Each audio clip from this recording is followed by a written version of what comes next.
could be busy somewhere else, but you created time to come and learn something, come and teach someone else something. So I appreciate, and I don't, as one of the executive member, I appreciate your commitment to the organization. I appreciate your commitment to come and also learn, also give us something we could learn as well. So without wasting any more minutes, I want to welcome Charles to take us through his presentation.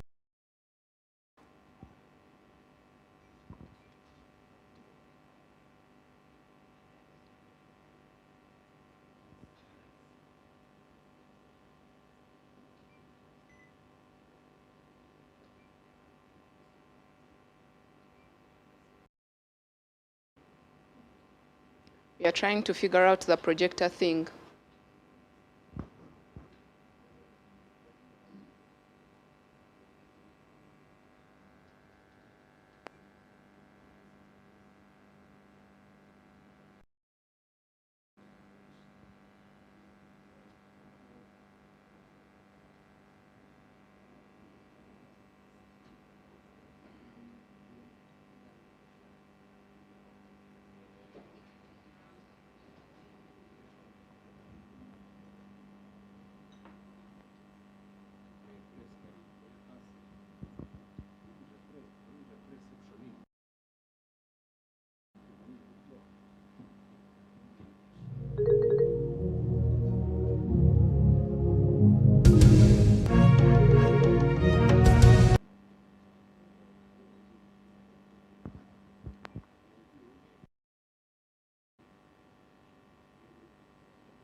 Good morning, everyone. I'm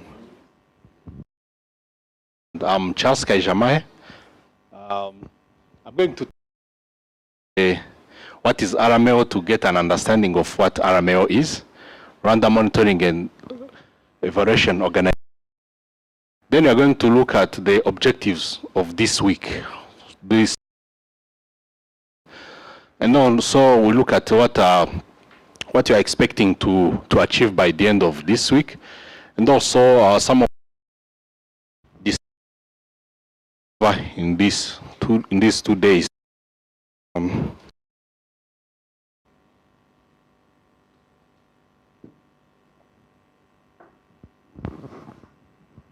Yeah. So who are we? Rwanda Monitoring, Evaluation and Evaluation Organization is a local non-governmental professional membership organization. It's an NGO, but it's a professional organization, but it's a local NGO, and it is comprised of monitoring and evaluation professionals, practitioners. So from the have public sector, private sector, we have civil society organization, academia. We also have agencies. So our aim is to promote professional monitoring and evaluation practice here in Rwanda. Just a bit of brief history. RMA was founded in 2016. It was funded under, of course, the M&D professionals who got together and wanted to make a professional organization that can, help others, exchanging information, also practices and theory about monitoring and evaluation. But to set up an organization, you have to get some resources, but also some technical support. So at that time, we got a financial of Rwanda, UNICEF Rwanda, funding us for different projects that we are implementing. There was also a capacity board. I think that was under RDB at that time. And also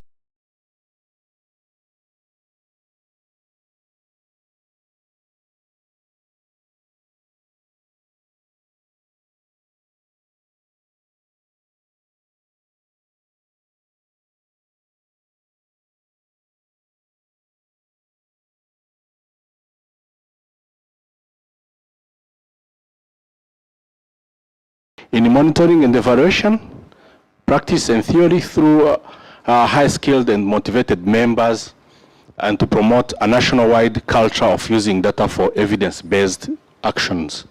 So, summarize what the M&D profession, what it is, but what the organization is trying to do is trying to harness that, to ensure that we have the high standards while we apply high standard when we are doing this profession. So this is our mission. And our vision is to aspire to be a leading Rwandan professional M&D community of practice in managing for development results. So, this is who RMO is, Rwanda Monitoring and Organization. This is who we are, our mission, our vision, and our history. Now, I'm going to jump straight to the objectives of this week. This week, the Evaluation Advocacy Week. What are the objectives? We have 5 objectives for this week. We hope to achieve them by the time we close this week. So the first objective is to identifying challenges associated with learning from programs and projects in times of significant change and uncertainty, and sharing strategies for addressing them. This is the first objective. Secondly, it's about exploring how evaluation can be used to inform decision making in times of crisis. When we say times of crisis, everyone can guess what it is. We have been, in the last 2 years, we have been in a time of crisis, so we learned a lot because, of course, it was not planned. Of course, the crisis, you cannot plan it, but we learned a lot. This is why we are here to share that, which is basically among the theme for this week. And then thirdly, it's about examining the role of evaluation and learning in supporting adaptive management and continuous learning and developing approaches for embedding evaluation through the programs or projects life cycle. Fourthly, it's about we're going to identify emerging trends and best practice in the design and implementation of evaluation efforts. And we are going also to explore how these approaches can be adopted and applied in the very changing context. So lastly, we are going to, it's about building networks. We are professional. I guess everyone who is here either is a M&E professional or he's interested, he or she's interested in M&E. And to advance in career, you need to build a profession. So this is why I'm going to encourage you to really sitting here. Please don't take it for granted. You have to take this opportunity to network with colleagues. You never know where the network can lead you to in the future. So that's the fifth objective. Then expectation, what to expect from this week. The first expectation is to understand the monitoring and evaluation, monitoring and evaluating and identify their linkages with learning and address the challenges associated with. Then learn from failures and adapt their strategies, and well as to learn to build the resilience. So we have all here applied different approaches to monitoring and evaluation. We have successes, we have failures. So we have to really share those successes, but also the failures and how we can really move forward addressing this strategy and how we can build resilience. Thirdly, the third expectation is to leverage technology to collect and analyze data in real time and use this information to make informed decisions during time of crisis. You know that with COVID, it has taught us many lessons. Like we don't always, we need to leverage to the available technology. And as you have seen, there have been new technologies that come on board and that we need really to leverage when, of course, when we are collecting data, analyzing data, and also using the information for decision making. The fourth expectation is about to engage with stakeholders to ensure that evaluation and agile learning activity are relevant and successful. The fifth expectation is to ensure that evaluation learning activities are conducted in ethical and responsible manner, mostly during the time of crisis, and that vulnerable population are not further marginalized. And lastly, it's about engaging with stakeholders to ensure that evaluation and agile learning activities are relevant. And I think here it was a repetition. This is what objectives of this evaluation advocacy week, and of course the expectation. Of course, we are going to, I guess, some people here have further expectation, and maybe after this we can share your expectation and see how we can really achieve that expectation by the end of this week. So these are the key areas that we are going to discuss. That's our discussion and even our agenda, how it is organized. We're going to organize around these key discussion areas. The first one is monitoring and evaluation and agile learning. So we're going to learn what is definition, strategies, and practices.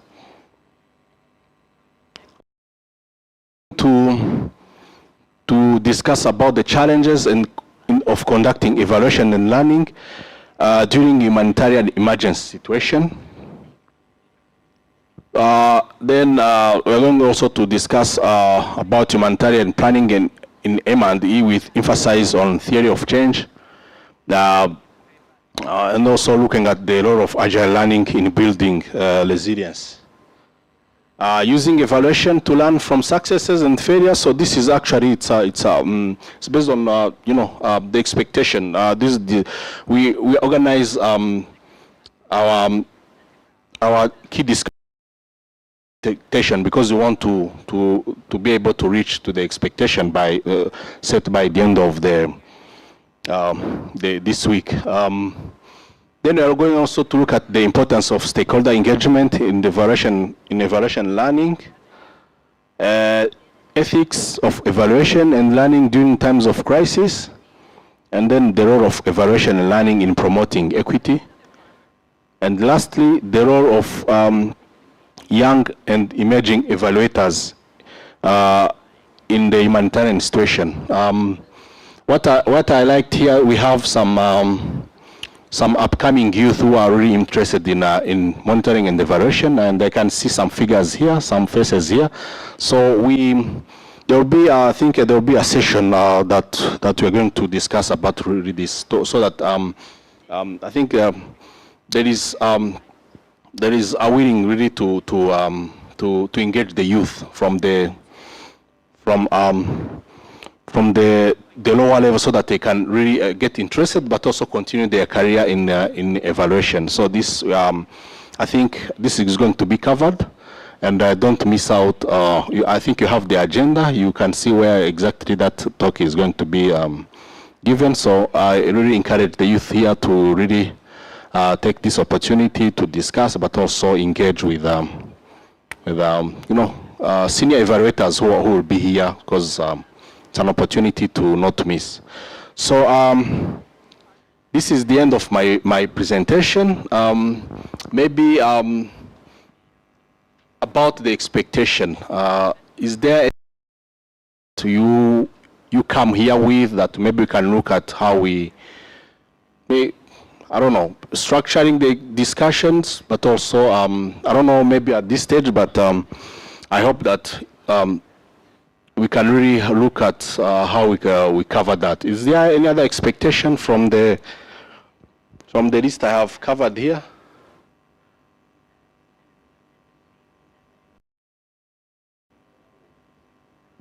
Is there any other expectation that you may have? So the list is exhaustive then, so we can continue. Do you give us a go ahead to continue? So I'm going to give back the mic to you. Thank you so much. Do we have any questions for Charles?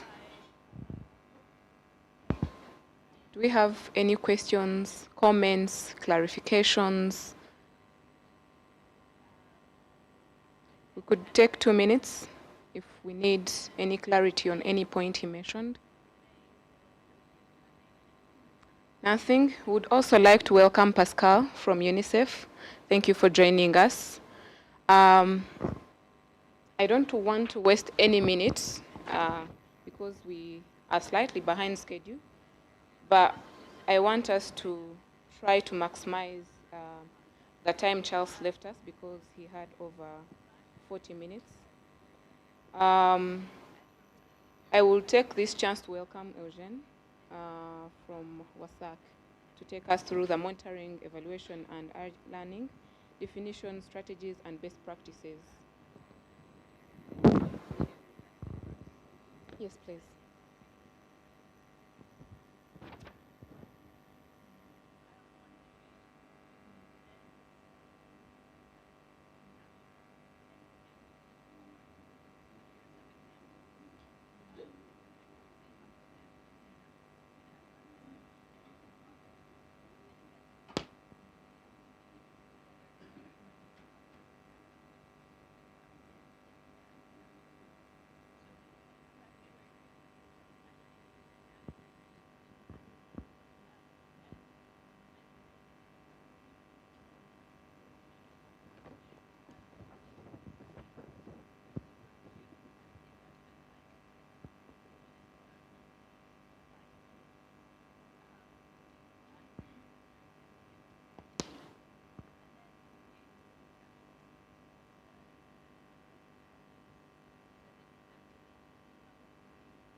Okay.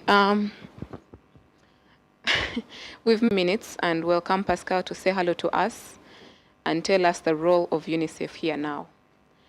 And then he will come after him. Thank you so much.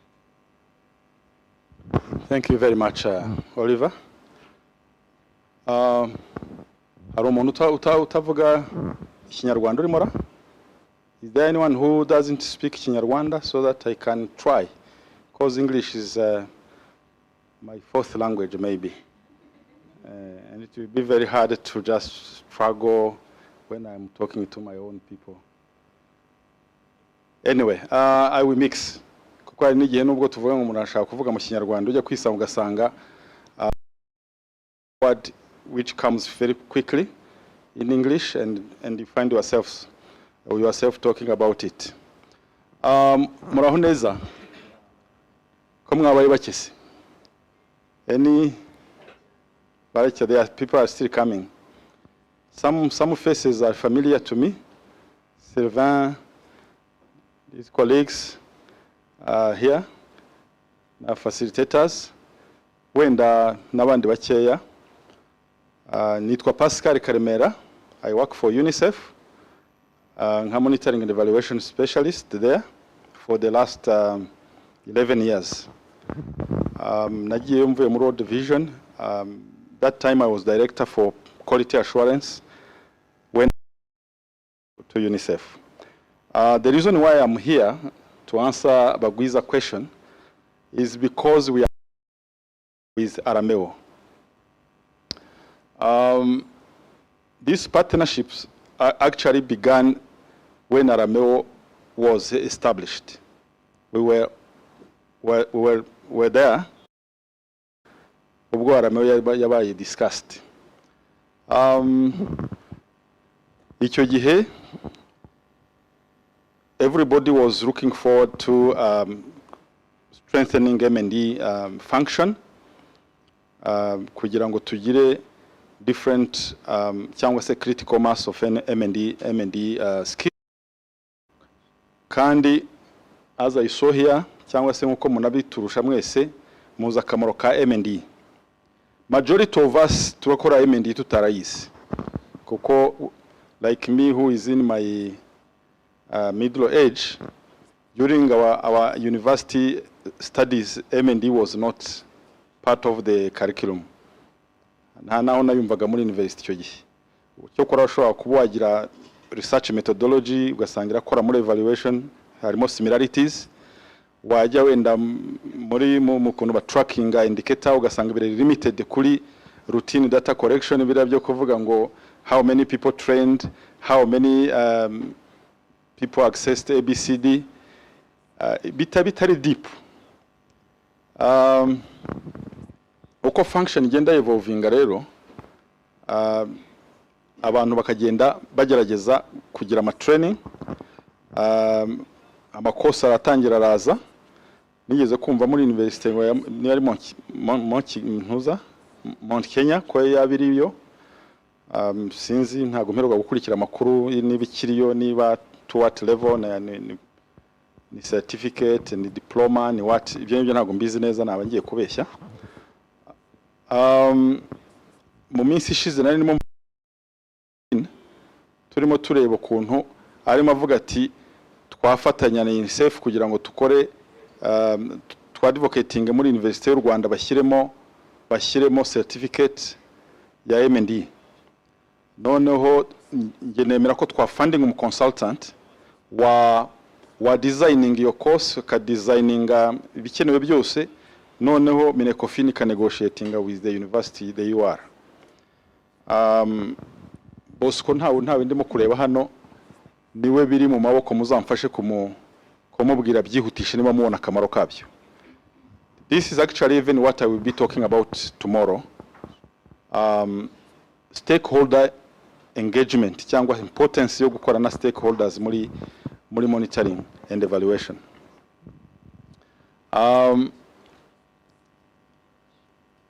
UNICEF, why are we here? Cyangwa se partner with Arameo. Twebwe nkuko mubizi, our mandate is for children, women and children, ariko the more focus is on children. Nuko yo urimo gufata child survival, ntago wakuramo umubyeyi at that early age. Mwana atangiye kugenda no kugera imbere, umubyeyi tugenda tumugabanyamo, atari uko tumureka, ariko noneho muri ya twite abyara aho nga UNICEF biri kuri table. That's why you will see women and children, ariko our mandate twahawe na different nations including Rwanda, kuko Rwanda is part of the United Nations. Nuko dufocusinga ku bana. One of the critical issue ituma turahangaha tubibamo nuko tugira ngo dukore ibintu bita evidence based policy making, kugira ngo abantu bagire data ziri accurate, ziri well articulated, analyzed, zifite ukuntu zifitemo gutanga story iri strong, kugira ngo abantu ni ba planninga ibintu bizagira umusaruro. Second, tuba turi hano kugira ngo twubake ubwo bushobozi, kugira ngo ha mu mafaranga menshi atashobora kugera, amwebwe muba mufite ubwo bushobozi mu bikoraho muri NGO A, NGO B, NGO C, government, twese tugahuriza hamwe, planning igenda irushaho kuba strengthened and strong, ugasanga ibintu bimeze neza. Wabona indicators zivuga ko abana bari stunted bakiri hejuru, ukamenya what it means, ukareba causes za stunting, ukareba ukabihuza n'izindi indicators byose murabizi until ushobora kudesigninga cyangwa se ukadvisinga policy makers n'ibindi. Urumva rero kuba hano muri M&E ushobora gushyira $1 million muri program ariko ugashyira n'indi muri M&E ukaba wagira ndetse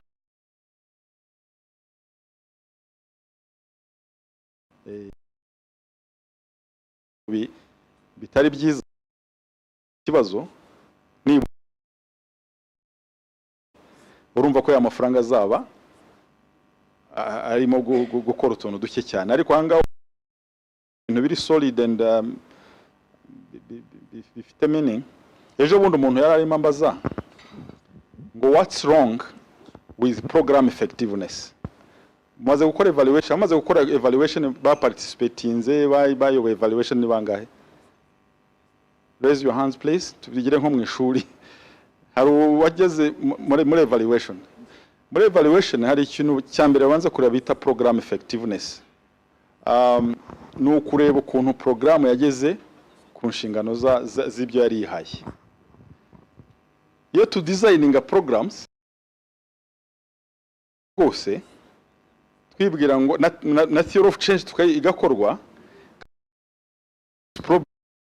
is the pathway ariko ibibazo biracyari ibibazo. None se nuko tuba tutaplaninze neza yahuye n'utuntu tubazo cyangwa ni external factors ziza zikamera nk'isuri. Program effectiveness iraduca kugira ngo dushobore kugira capacity standing what are the cause solid uza reducinga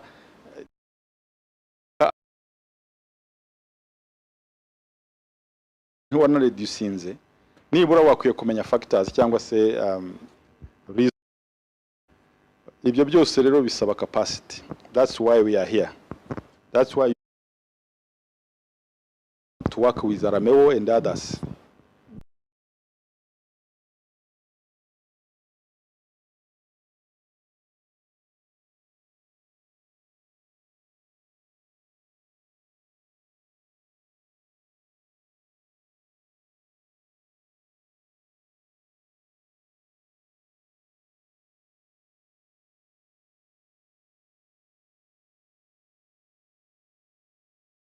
The vision.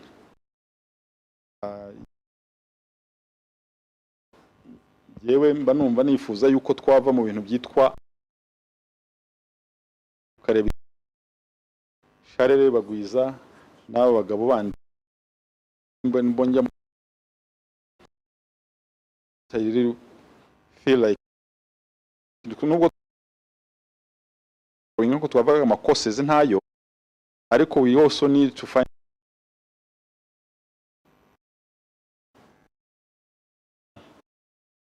pila igakundwa ikabya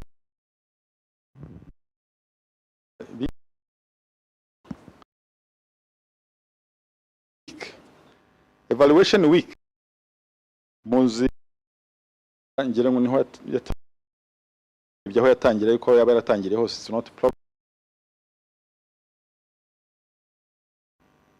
Ndagira ngo ni muyirangize no week ntabwo ari jewe uyoboye ariko muyirangije mukareba evaluation week yakwiye kuba igera ku biki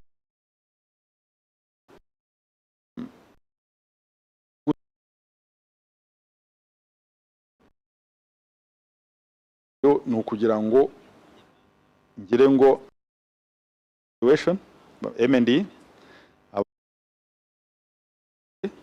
is just to create demand. Kagombye kuba dufite ama posters kize no ku navuga ati wow, I really want to learn these things, I want to know.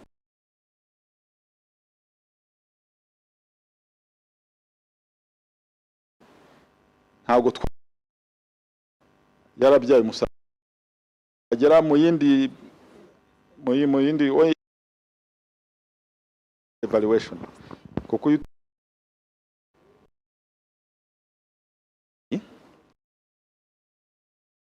indi programu ni ugushingira gusa kuri ku byubonesha bitari based on evidence. It's a good next time ko mushaka izabimeze safe nubwo twafana use your time the most and effective way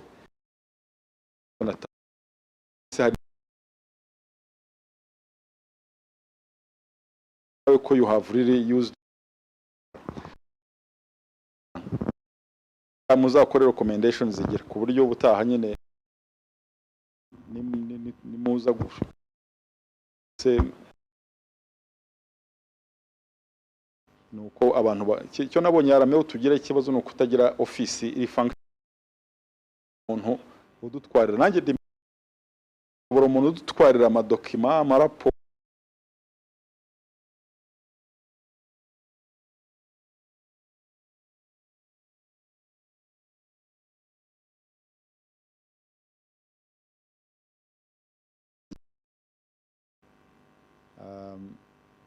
murakoze kunyemerera kubasuhuza kandi kubera ko ejo from 8:30 to 12 ngiye uzaba turi hamwe mu ya stakeholders muri ibi bintu byacu ubwo ngiye kuba nsubiye kuri office hanyuma ejo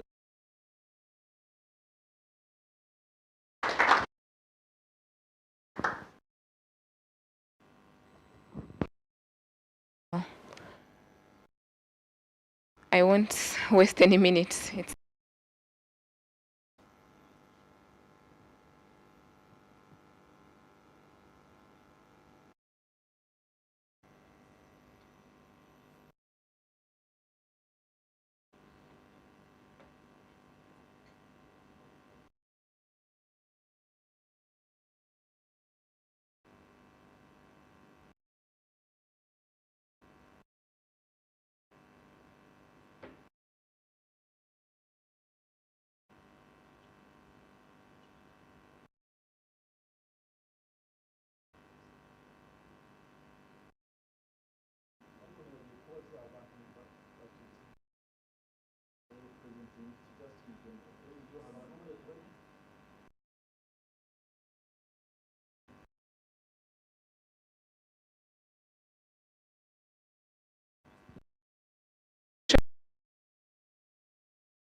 Yibagirana.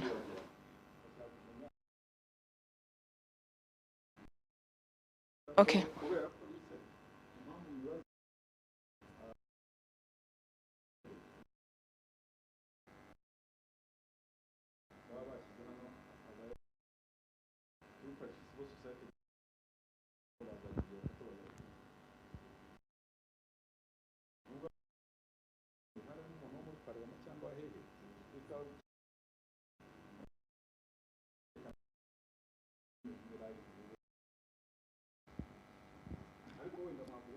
I'm from Minecofin.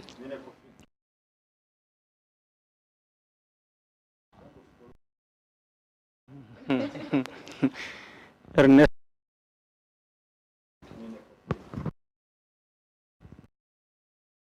Majorana monitoring office. Jose from FHI 360. Lucina, Leaders Forum. Nibigira from Rwanda Good Governance Promotion and the Youth Development Organization.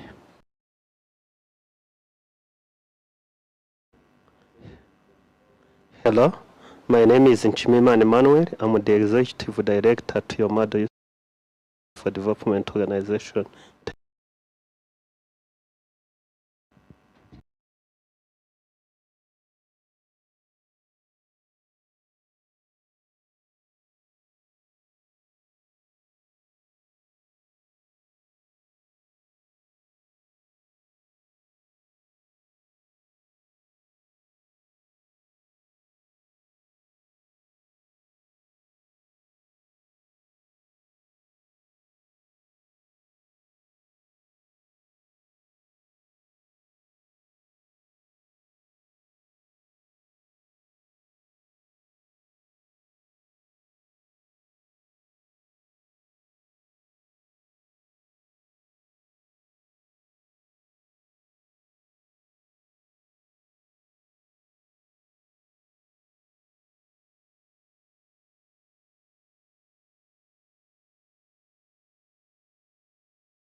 minute.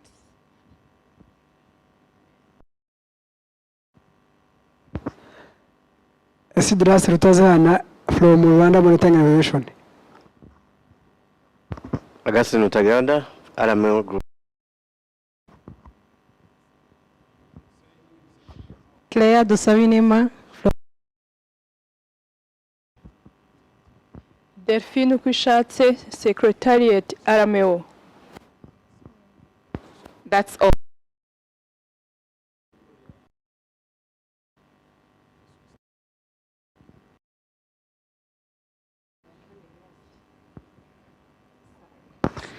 Moses from Love to Help Organization.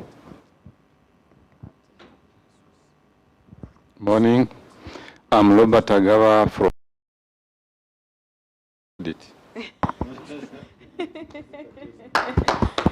Thank you so much. Thank you so much, the moderator. Thank you so much, Mr. Pascal. He's a very big man. Myself, I'm Eugene Dahiro. I'm a member of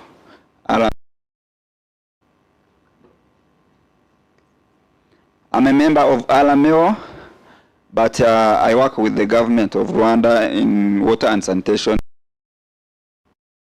WASAC. So here I'm in the where we shall, I think, I don't want to cover up anyone. Monitoring and evaluation. We have been having discussions about monitoring and evaluation several times, but most of us are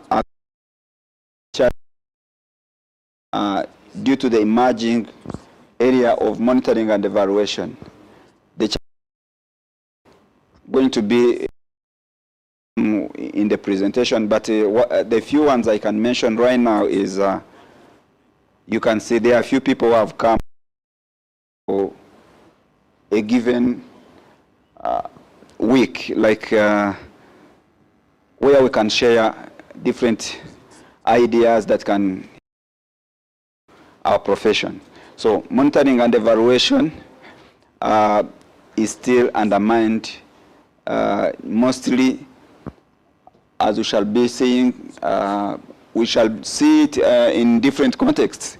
But my theme is monitoring, evaluation, agile learning, definitions, strategies, and best practices. Kindly, next.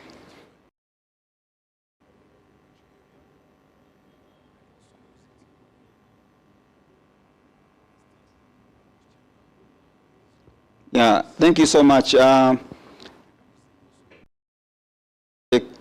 I'm going to present.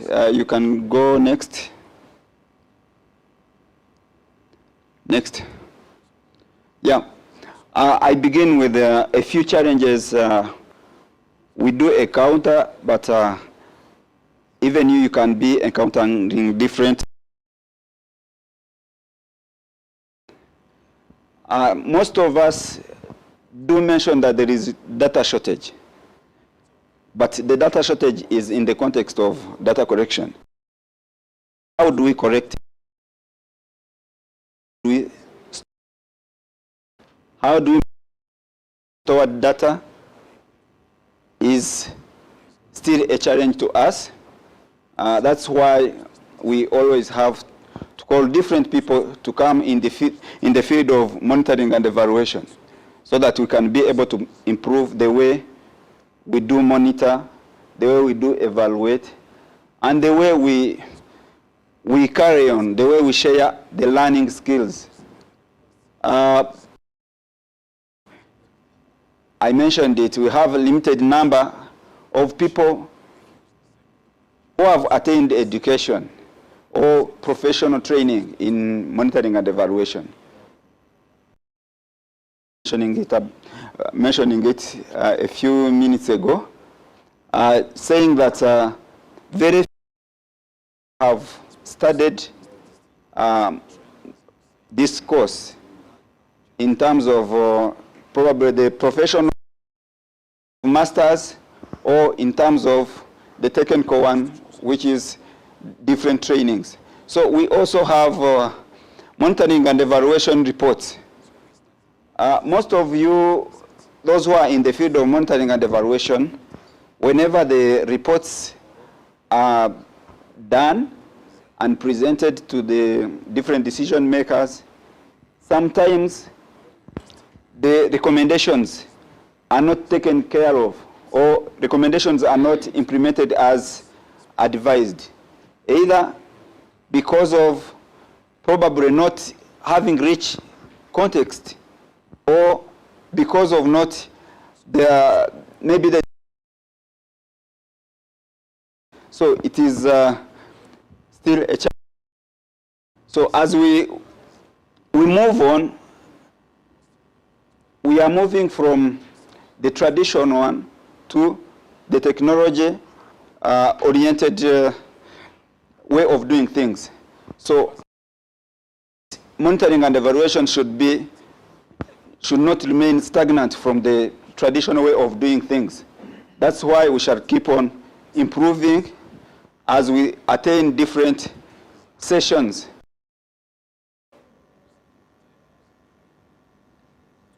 Yeah, I'll summarize that. Traditionally, people know monitoring and evaluation as simply having the information from, and then you translate it from, you put it in the report, and then you simply present. In the modern way, information attained from field should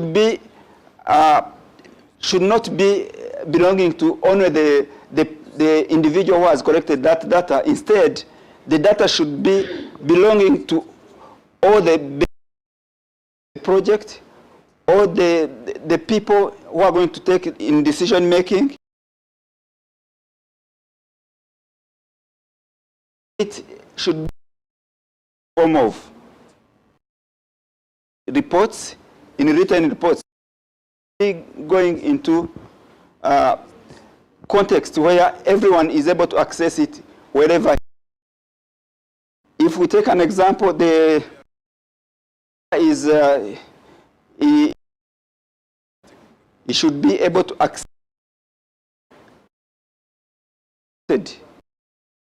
form after being interpreted and after being analyzed, and even during the presentation. Next, please. I gave a little context here.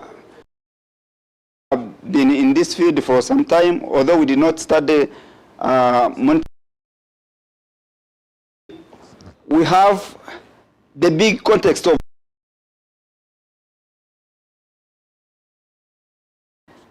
is a context where finds himself or herself. Everyone wants to have a project. Everyone wants to present. One has a project in different contexts, either even the government. So project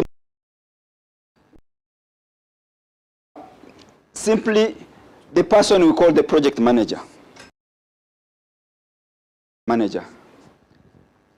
In the traditional context, the project manager is more than everyone in the field of that project. The beneficiary is not going to be the way the project manager is having. So the staff, starting from the top, to be having similar information. The way you can see, that project manager is going to lead the staff. If one staff leaves, the project manager is going to be answerable in that context. So in the, I can mention it now, the Agile point of view.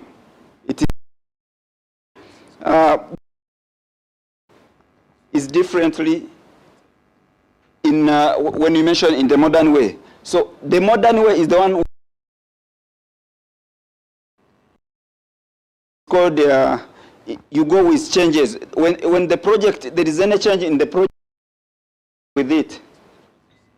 When the project is being presented, all the stakeholders are part of that project.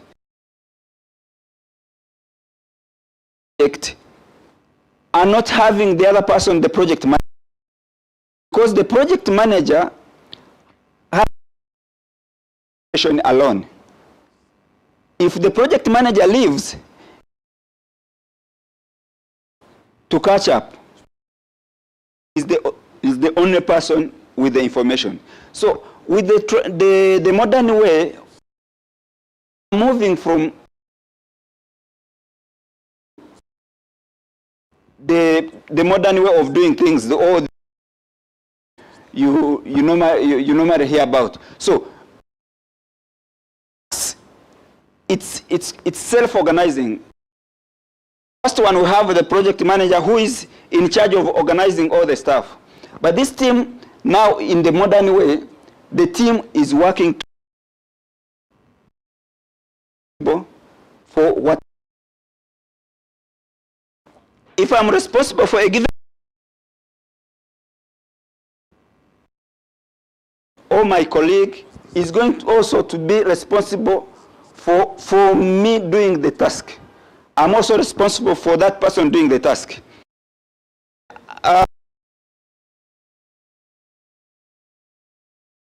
Servant leader, facilitator is manager or the leader of everyone.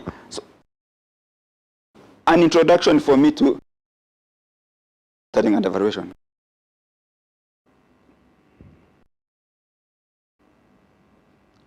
This has just been helping me to enter into the field of monitoring and evaluation. Monitoring and evaluation, there should be a link between the place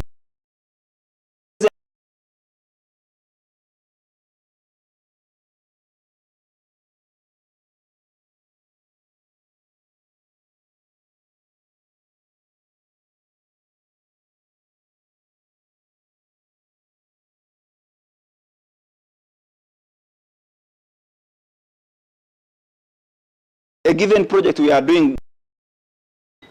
We should look for the information so that this information is stored, and the challenges we encountered in the past project should be in position to help us not to.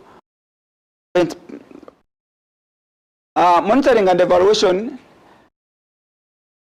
to link the ongoing activities we have. The ongoing activities so that they are able to help us achieve the expected output. If the output, if we take an example, if we have a project of a given area, all detailed activities we are doing are all leading to getting a product of water, clean water. But in that process of doing that, that framework of doing that,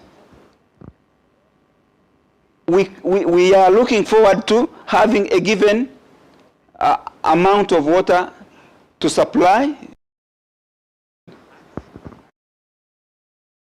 Having ongoing activity should be linking to the output we expect. The output is expected outcome, and in long term we expect.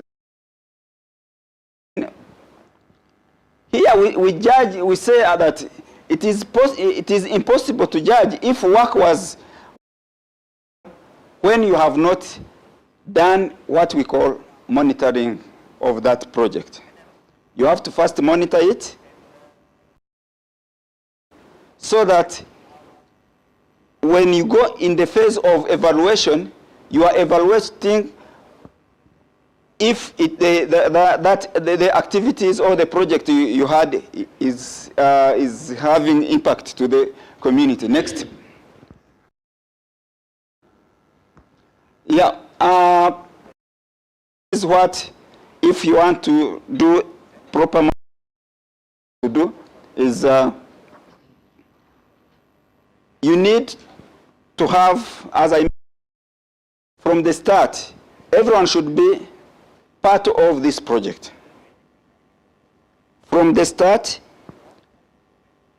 the stakeholder should be part of this project. From the start, the data collector should be part of the project. From the start, the evaluator. Also, the project is verifiable, or it should be in non-quantifiable way. Either it is quantitative or qualitative. So, the indicators that are going to measure your project, the progress of your project, should be measurable.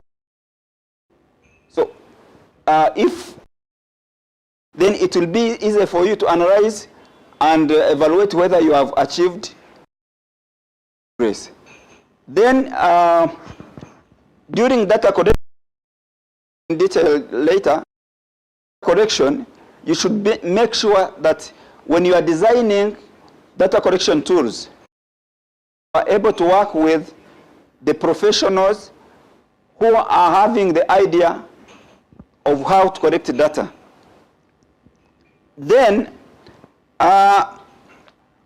when you look at collecting data, the disaggregated data, here we mean if you are collecting data, all data should be having similar, it should be collecting all the information you need. You worked with different stakeholders, the beneficiaries, you had analyzed what they need. So when you are collecting data, you are able to check whether, if it's the females, they are able to be having the same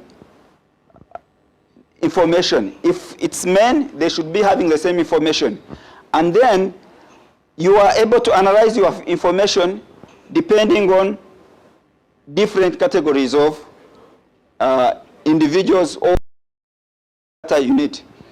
Then establishing the feedback. Although you are collecting data from the project that is everybody is aware of, you should be providing feedback. From field, you are giving feedback to all the stakeholders at the same time so that they can be able to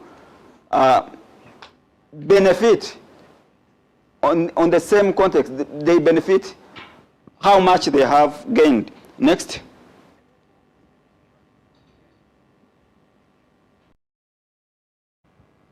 Yeah, I'll briefly talk about this simply because monitoring and evaluation goes on. It's an emerging field. Every time it is always changing. If I talk about the monitoring and evaluation and learning alone, there are some key questions that you can be asking yourself before the process. We start from, there's no pointer, the part of the input. Here, how much am I going to be putting in this? Is this going to be is the information that's in this project going to be accessible? How much will be put in and how much we shall get out of it? You start it from the input. Which staff are going to do this given project? We move to the next one, whereby from the input, you design questions regarding the activities. How do these activities vary on site? Take an example, if you want to, like this presentation, during this week, this presentation. is everyone, if he or she is present, are they getting what they intended to get? Do they need, are they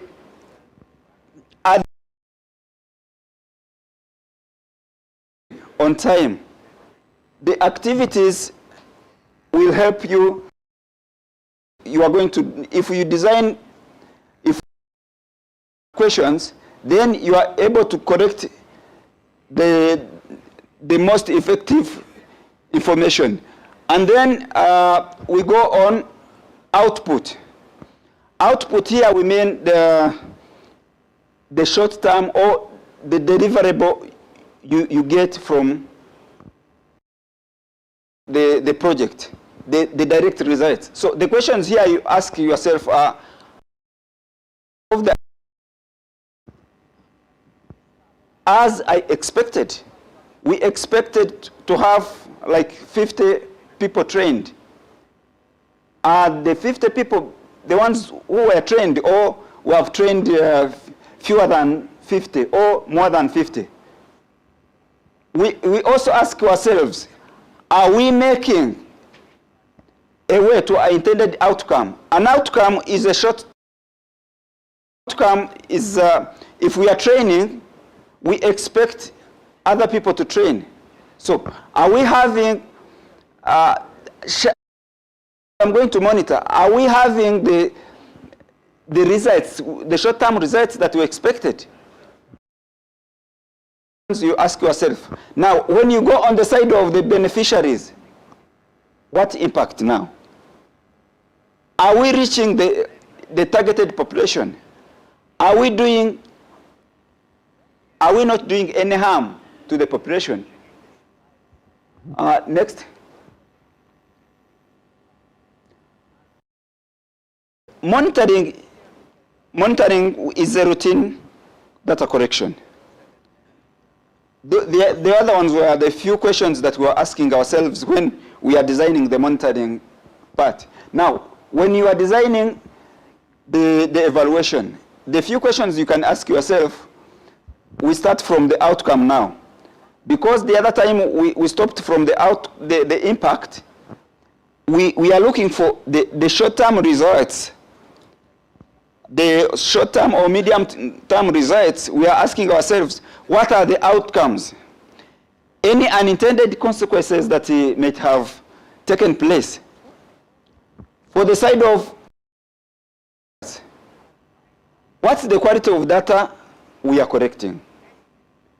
Are we collecting the data that are going to address the given question or the given? On the side of impact, we also look at the changes. If you have a similar project in the future, is it the same? Is it having similar? Is it having similar impact? Is it has it really touched the intended group of people? Sorry.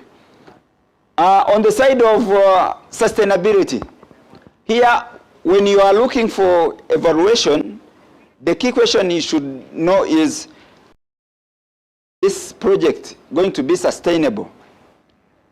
It will be sustainable since we have the staff in place and the staff have not moved. If they have moved, have they left when they have already trained those ones who are present? Next. Let me rush. Yeah. Now, on the side of learning, learning is the one, this is another definition that came in, and they added learning. Learning means we are translating what is the evaluation and put it in the context of knowledge sharing. So, from field, they evaluated how much is it translating? So we are translating it into evidence or evidence building. That is, I was talking about data,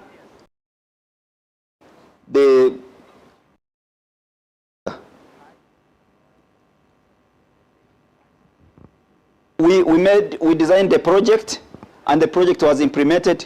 We are evaluating. During the evaluation of that project, we are talking to different players or different stakeholders in the field, and we are asking, after encountering or taking contaminated water, how much have we remained with? Can we go and prove out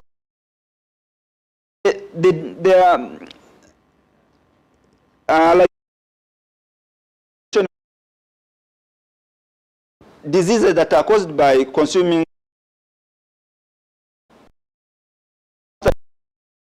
is it bringing?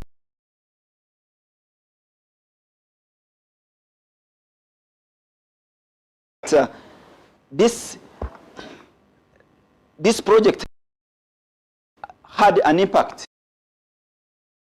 If so, evidence.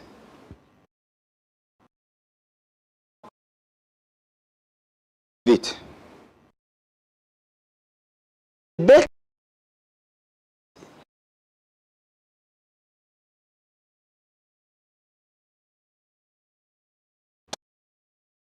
in that investment, you will attract more opportunities for investment when you have proper project. Okay, next, are we realizing the impact? Is the impact in this project translating into to different stakeholders, to the staff, beneficiaries, and the implementers? Also, it goes back to sustainability.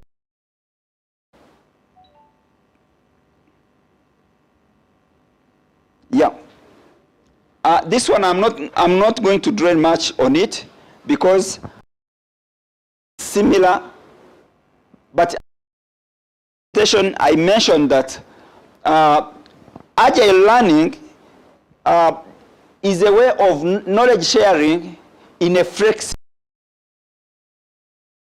that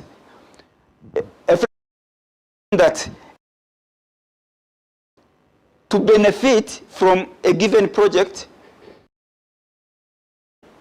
in the same way another person is benefiting. Different from the way it was being done long time ago. I think go next. I think this one I'm not going to mention much because what I mentioned. Next. Yeah. Next. I'd like to go to the definitions so that we'll be able to rush quickly. Next.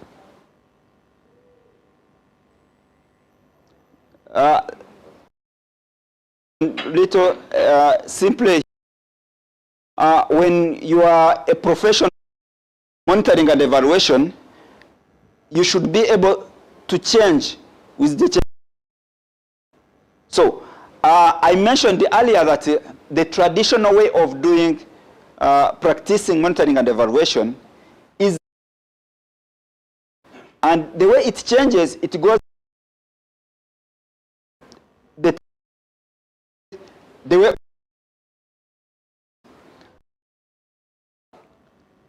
this.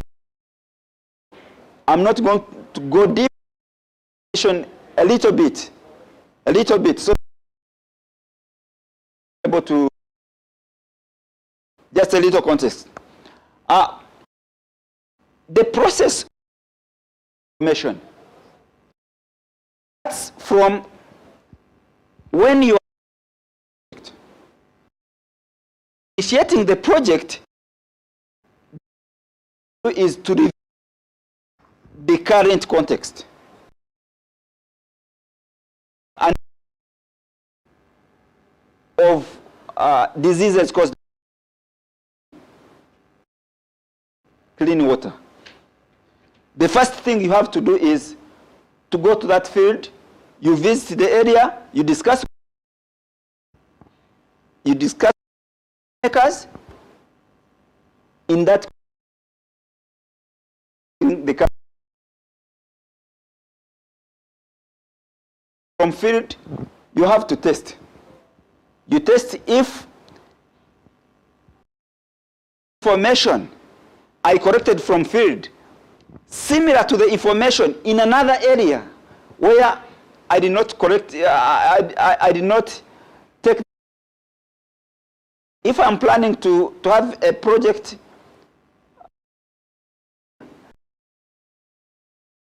the other area, is it having similar characteristics? In the way of doing that, you are really understanding the current environment. Then it will help you to be able to analyze the situation. It goes on until you reach the design of the project. For the modern way of doing these things, each is done one bundle or one iteration. Then to another step or another stage, you do the similar process.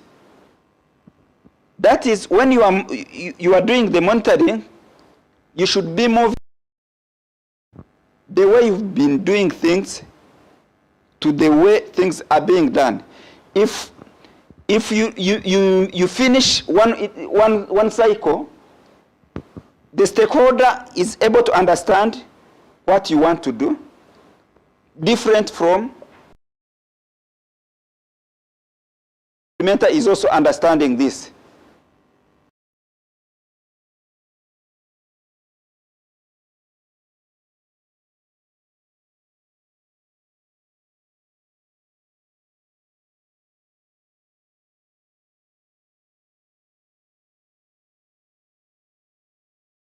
This is that drawing I was mentioning about.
This is monitoring.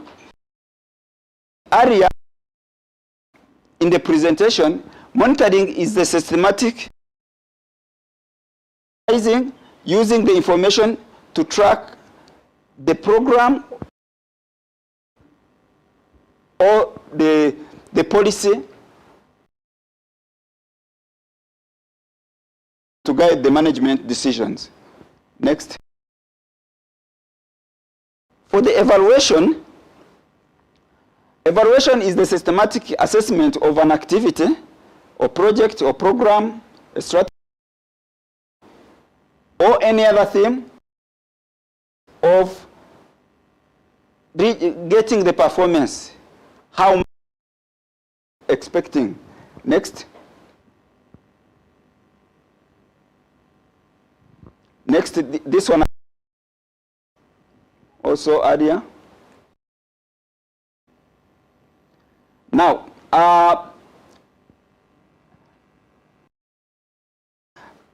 this is strategy to achieve.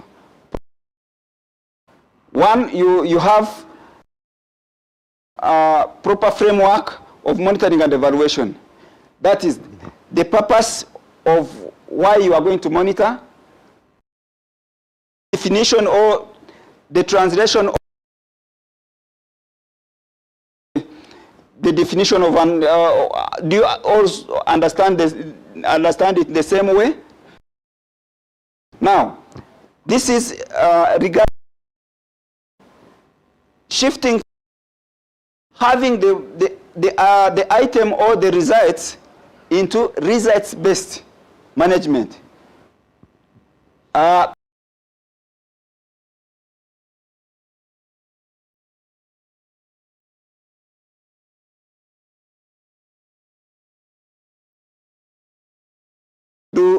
To monitor the monitoring process,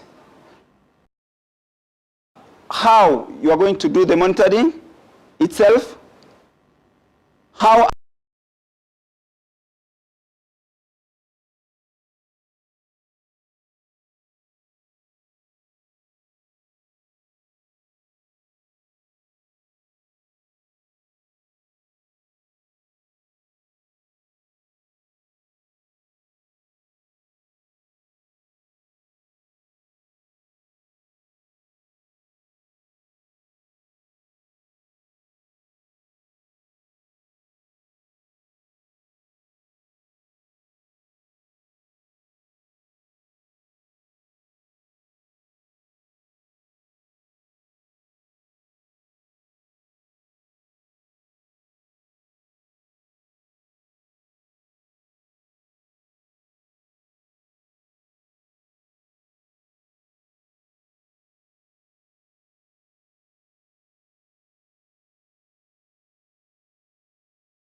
in the field, you design the project, then you plan how you are going to monitor, how we are going to evaluate, and how you are going to translate monitoring evaluation into learning, how knowledge sharing is going to take place. This first part is planning. Now, you baseline. Baseline is generated from what information you got from the field. How much you collected from field helps. And when you reach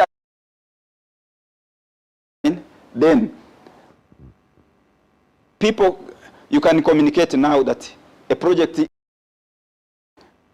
the implementation. So the implementation,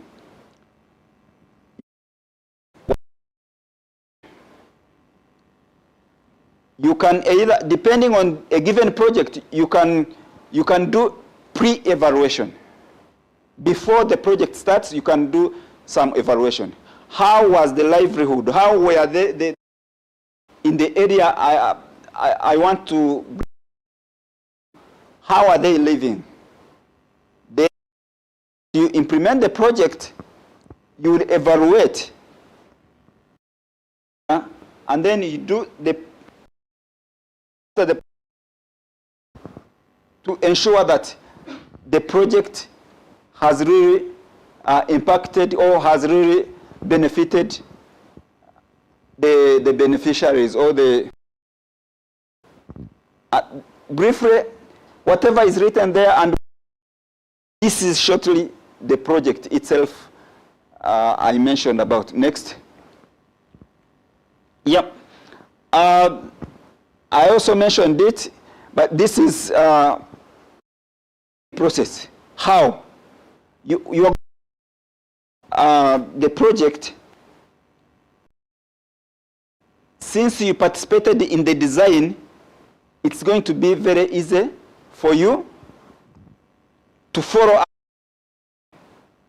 This is why I mentioned all this information. I mentioned about key principles in order for you to conduct proper monitoring and evaluation. You should be having good, in order to have good monitoring, you should be having, you have laid a scope. If you want to go to monitor, you not monitor the entire project. You are going to scope out the small area. You are going to follow up to see how much the project is being implemented and how much in relation to what you aimed at. Also, you look at the tools you are going to use during monitoring and evaluation. And then you go into the mechanisms. Am I going to collect data from the target group only? Am I going to collect data from the policymakers only? Am I going to collect data from the reports that have how? The how process. Next. Then we do the evaluation process now. It is also, we are looking at how do we prepare and how do we manage our evaluation? And how does the evaluation go about conducting the evaluation? You have to first be having, one, the purpose clearly written, that it is meeting to include all the stakeholders. It's such that after having your from the field, able to also own it as it's the also you revisit the outcome. Your outcome is this, you testing, you keep on testing so that at the same time the evaluation, collecting data, analyzing. Then I mentioned about joint. This is briefly. Next, please. Yeah. I actually went on so that we may not discuss repeating similar information. Even tomorrow we shall be discussing information. But what I can say is monitoring and evaluation is still a challenge. And being a challenge, we need concerted efforts so that we can improve this field. So, we shall not repeat the same challenges, but an issue of data. We still have an issue of managing the data. We still have an issue of decision making. So, concerted efforts together, if we have different players of monitoring and evaluation, then we shall be able to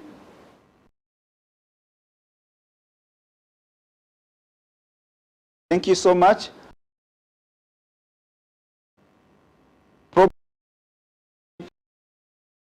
I did not mention about it, the time management.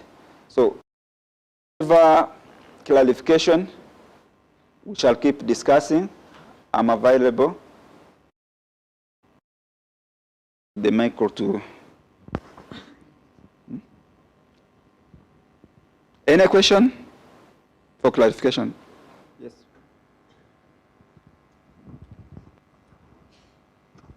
Okay, thank you for your good presentation. I do have one. You have mentioned pre-evaluation, mid-term evaluation, and final evaluation. And I would like to know when evaluation.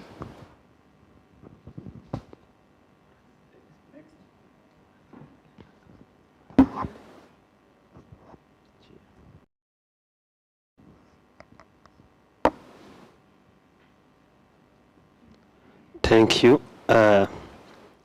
Nje ikintu nashaka gusaba ni icyifuzo nuko dusharinga for the room is and participatory approach could be better.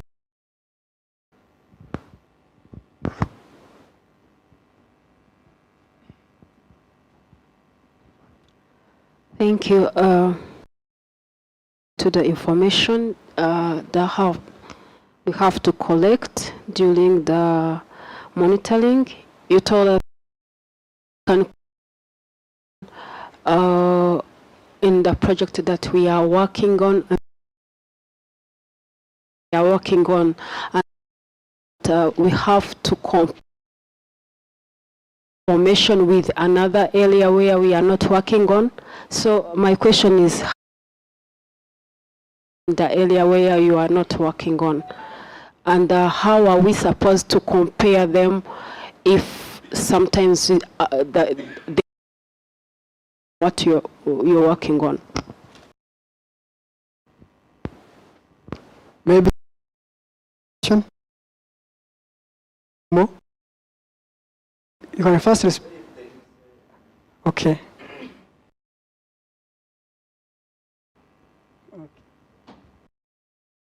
Thank you very much. A well elaborated presentation. Question, it's just a compliment of what you present. You mentioned the good thing of agile way of agile approach. That means to be adaptive, that comes during the implementation. A focus is the challenge you mentioned, shortage of data, the gap in data. I want is observed in project management specifically, which is mainly the information asymmetry. Information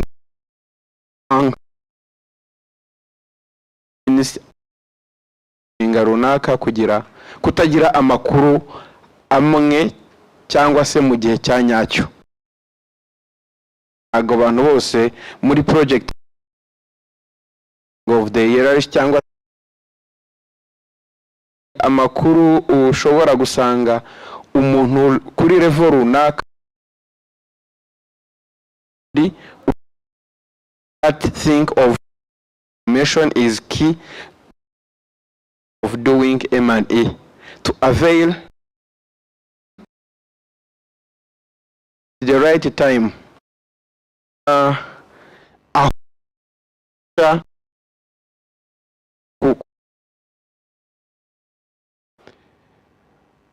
Kuri objective gutanga amakuru ku gihe amuha amakuru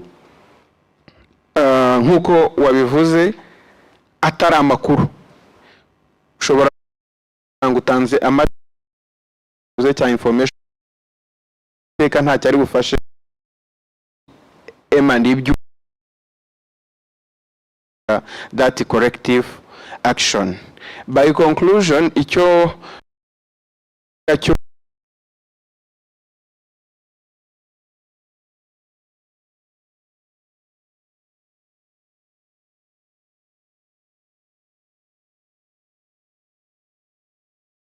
zacu atari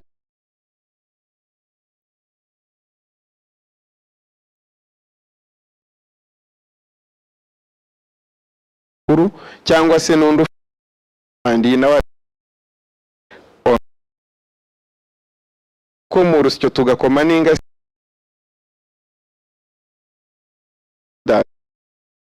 the development partners, even the icy'ingenzi ni ukumenya which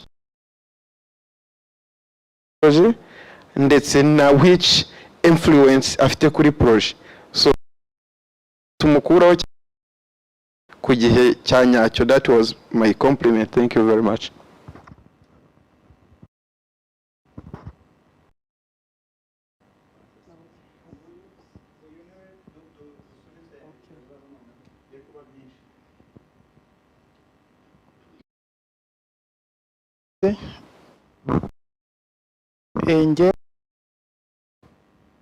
niba ari ibibazo cyangwa wenda niba ari ibitekerezo,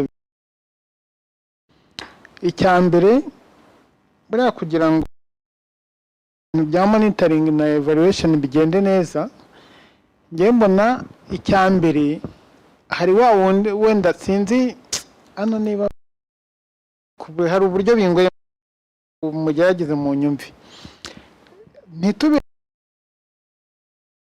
program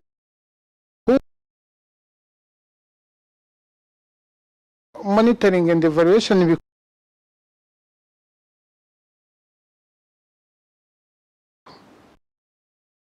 ugasanga ba bandi nabo ubwira cyangwa se wenda wagihugu ibyo mukora ibyo mubashakaho nabo nta muco wabyo bafite. Tuvuge twe muri domaine ya gender, ugasanga rero kugira ngo iyo monitoring ishoboke, navuga ngo inzego zose zibanza kubyumva korwa gute na wa muco. Bivuga ngo niba twebwe dukoze ibya nanone uzasanga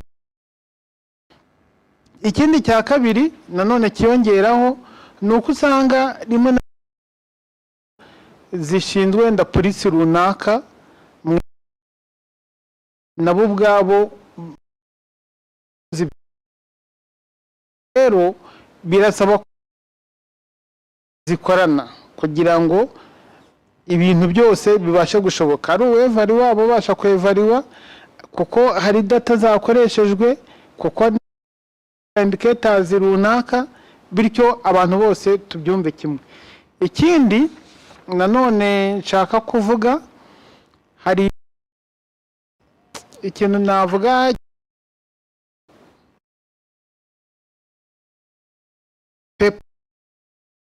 ibyo dukwiye kuri field translatinga muri langage abumva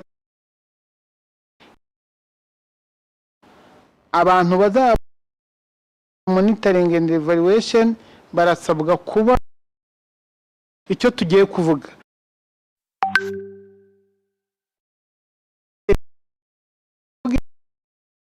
Society agiye kuvuga ibintu najya kubipresenta kuri government agasanga language iratandukanye, none ko nanone twumva ngo turabivuga gute kugira ngo ibyo tuvuga bigira umumaro. Ni ibyo bitekerezo byo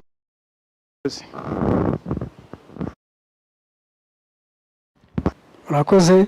Ngira ngo bimwe byo rwose n'ikiganiro gikurikiraho cya discussion hari ibyo muza kutubwira bagiye murakoze cyane. Starting with the first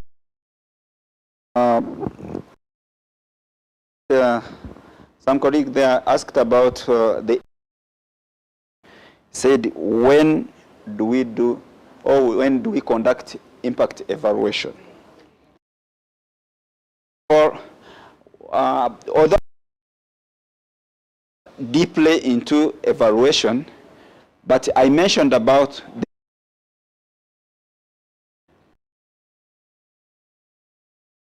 when it is complete, depending on the type of the project.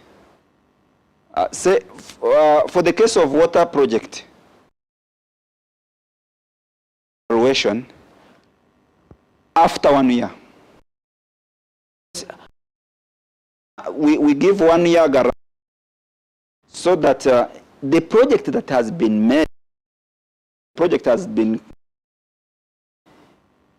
1 year guarantee, the contractor and the people who have been working on that project are able, in 1 year, are able to come back to work on what has got damaged. So afterwards, if it is a project, water supply for the whole year, so the impact comes later when the project has already been completed and you want now to assess is what the one being given. If it is the service of water, is water still flowing? Now, if the water is flowing, has it reduced the diseases that were being caused by drinking contaminated water? Mu magambo make, impact evaluation iza nyuma yuko projet yarangiye ndetse hashize nk'umwaka cyangwa no kuzamura kugira ngo urebe ya projet ingaruka yazanye niyihe. Niba nayo bijyanye n'amafaranga, ubuzima bw'abantu bwarahindutse, wari yaragiye ku rundi rwego. Niba ari bijyanye n'uburezi, ugomba gusanga umuntu wahawe ishuri, either yabonye akazi, yageze ku rundi rwego. Impact rero evaluation iza nyuma.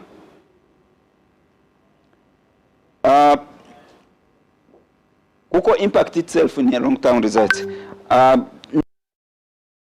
Sharing of information. Some colleague mentioned about sharing information. Even mentioned about the participatory. No, it's she. Indeed, when conducting monitoring and evaluation, it's not the role for one person, the one who is the project manager. I mentioned that if you leave it to the project manager alone, then you are still practicing the traditional way of doing things, where we know, say, for example, in our homes, the man is the only one taking decision. So for instance, things have changed. Even children, even men and their wives, the child can dictate and say, I want this information to be, this project should be, we discussing together. So participatory. It shouldn't be for a given group or a given person. Then there is another one also is regarding the how to correct the information. And then she said that how the area where I corrected, the area where I did not correct that. This one, it is possible in a way that you are comparing an area where you want to address the issue. There is an issue of water scarcity. But because of,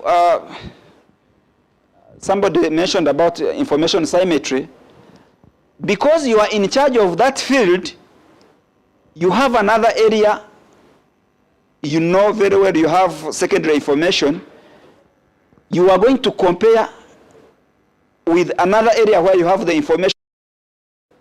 the area that is not benefiting from that project. So that you say, today, this one without the project is like this. The other area with a project where we are implementing has this similar characteristics, different characteristics. So from the you will sit down, and after the project has been implemented, you sit down and gauge. See, Chichuchiro district, for example, did not have a health center. Nyarujenji has a health center. It's just a context. You find that center, there is a given limited diseases that are found there because there has been a given health center that is treating the diseases. But Chichichiro, without that health center, you are aware, you have the information that Chichichiro is not having a health center. So most of the people can move from one area to the other and the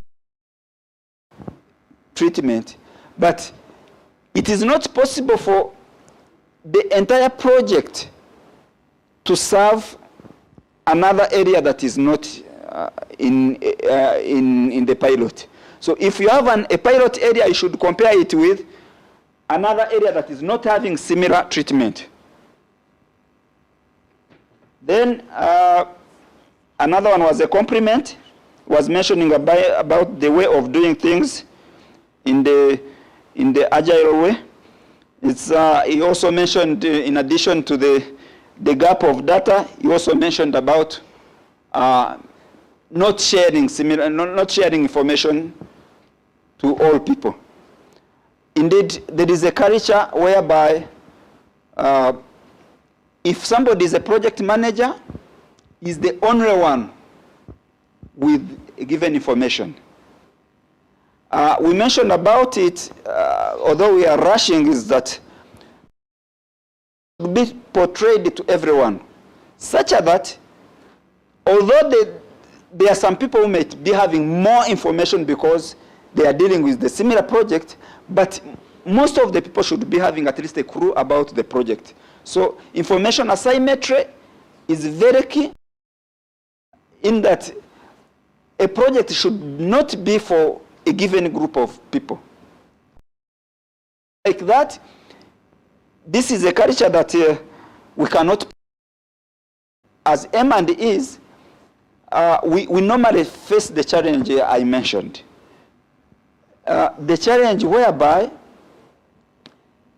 if a given decision has not understood that project properly or has not initiated the project, it becomes difficult for you to have that project implemented. However, these things are changing.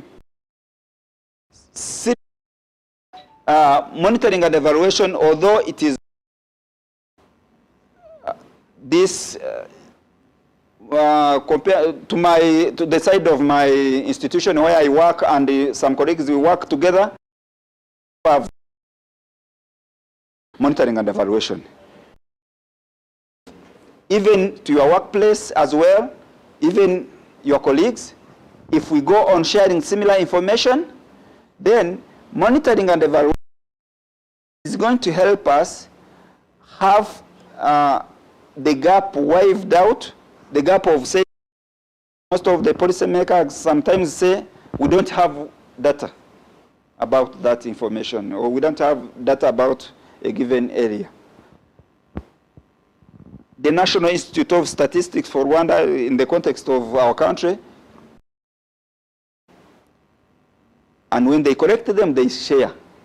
When they share the information, as the M&Es, even the statisticians, we should be able to share that information to our colleagues so that information becomes the baseline or the reference point for. Otherwise, if we go to the field and collect data without background of the information we have from the institutions that are allowed to publish data, we shall end up having data without baseline, which that wouldn't be monitoring and evaluation. Mugenzi wacu wundi avuze n'uburyo bw'amakuru bamwe baba bafite ariko abandi batayafite, bifitanye isano ariko atanze urugero rwa sekta abarizwamo. Nanjye njyangiriye ese dufatanije, mureke tuzafatanye tubishyire mu murongo. Hari iki na bagenzi banjye ya Minicofin mutanyumva nabi,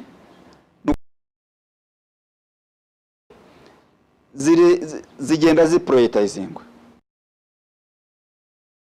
of priorities abadahagije. Iyo tugiye rero guprioritizinga project zizahabwa budget, usanga kenshi fate niba ari amashanyarazi cyangwa amazi ya ibirometero magana anga 10 bizubakwa, abaturage 30,000. That is a problem. Ese ba abantu nibabona amazi ntihaze kubaho ibijyanye no kwiga.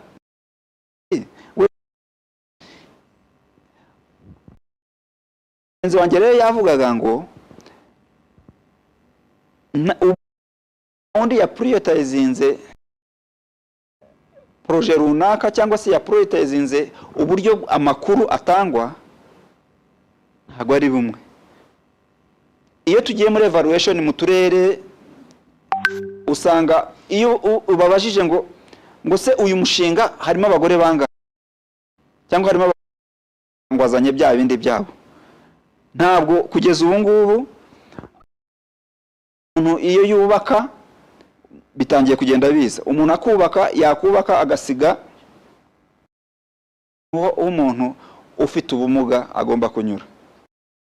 Inzo zacu ni bangahe babikoze?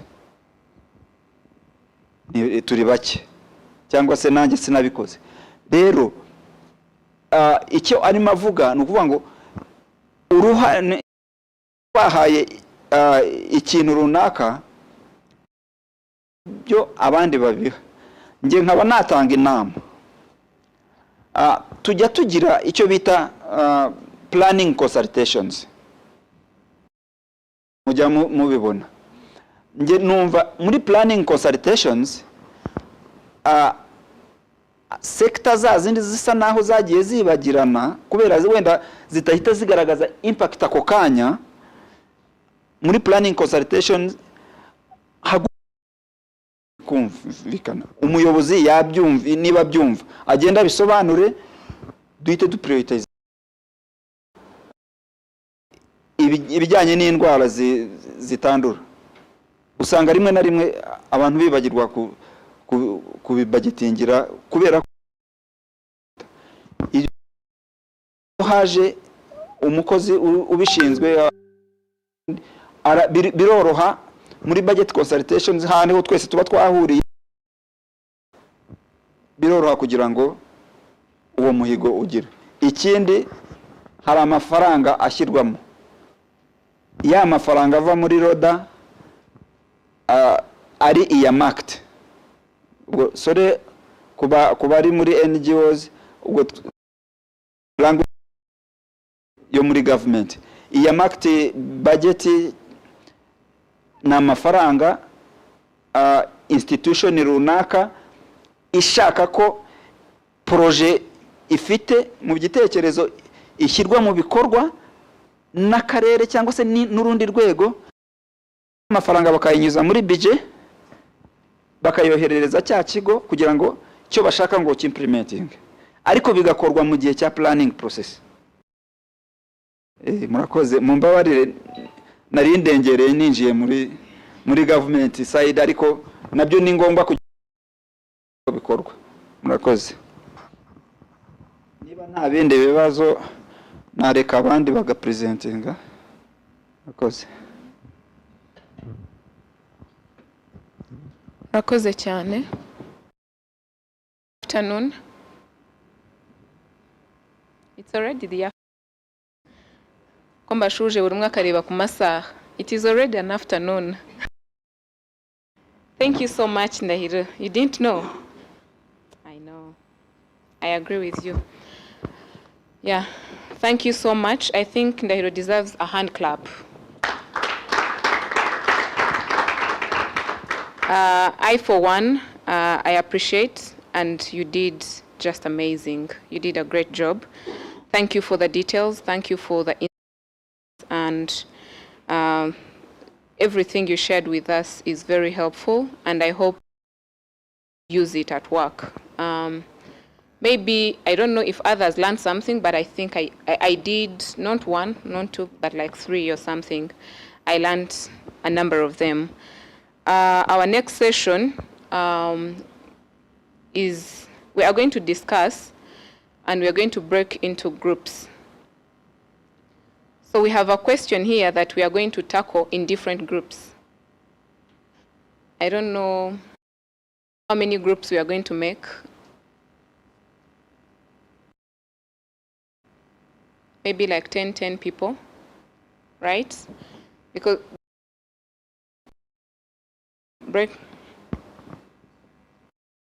could break into pardon? We make 4 groups, 15 minutes.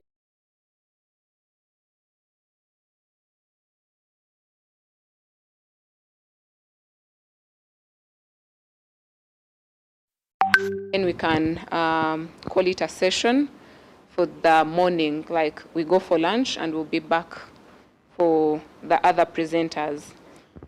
So the question is,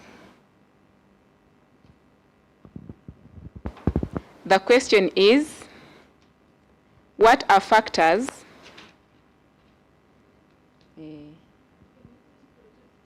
I didn't type it in my computer, but I think I can, yes. Does everyone has the agenda? Who doesn't have an agenda?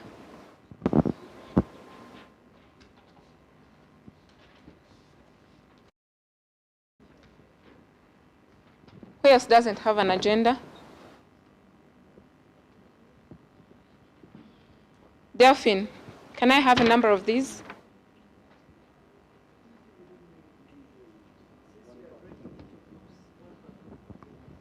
Okay. We are going to, let me see, how are we going to do this? Count 1 to 4, and then 1 to 4, and then ones will make a group, and then okay. I think that's what we are going to do. So be attentive.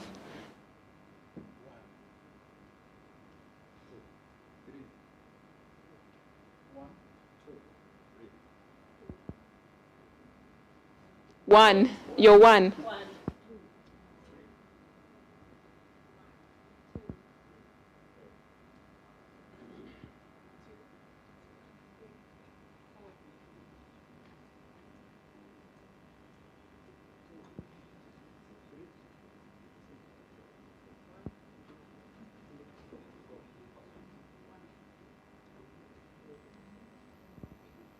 Okay, I think you're going to choose where you want to sit. It's up to you. You're going to choose your own leaders, and it's going to take 15 minutes. Just 15 minutes. Yes. And you are going to come and present and share with us your findings. Okay.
Dear Heavenly Father, we want to thank you for this day.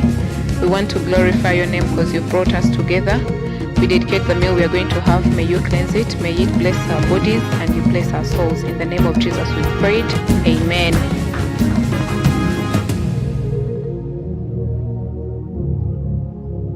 Please pick your coupons at the exit.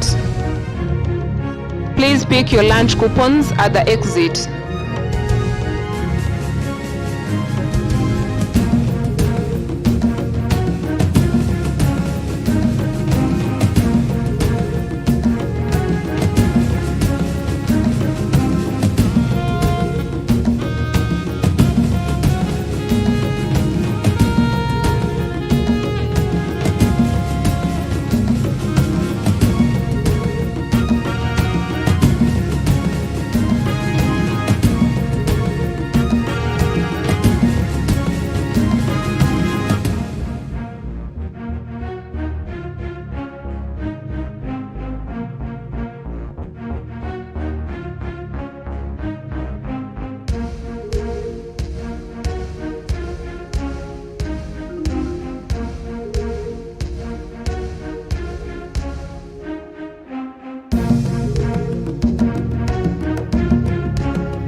question, which has two parts. But the first part was to discuss about factors that hindering M&E or challenges. Then second, to propose solutions. So we come up with some of the factors after discussion. One of the factors we have identified in the group is that many projects and interventions within institutions and organizations are not properly designed, especially to include M&E as part of the activities which will be undertaken. Then the second was that the M&E report in many and different organizations are not taken into considerations in decisions and interventions they are doing. Hence, the M&E is not fully involved in planning process. Then, even at the end, it's not considered in the implementation process. Then, another one was that the approach which is being used in data collection can lead to poor findings or the report from the assessment, the surveys which are being undertaken can yield some poor results, specifically the way data collection is being done by data collectors, the way it is introduced to the community. They can give some of the response which can mislead and lead to poor result, and at the end those reports cannot be referred to for decision making. Then again, you have seen the insufficient funding, especially as we all know, 10% at least should go for M&E, but sometimes the existing M&E mechanism in our institutions and organizations are not funded efficiently and sufficiently. Then we have seen that there are lack of skilled personnel which can perform the M&E tasks.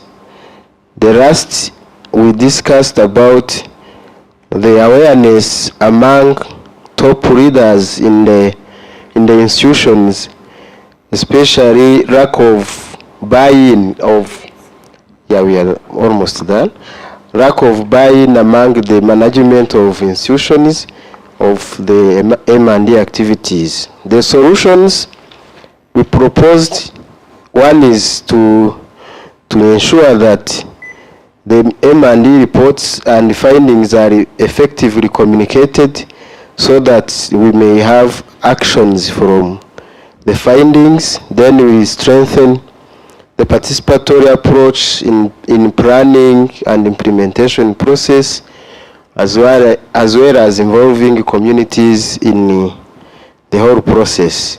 Then continuous capacity building of M&E professionals. Then the last is the sensitization of the community on the relevance of the M&E findings and results. Thank you for your kind attention. Those are our discussion. We have 1 minute.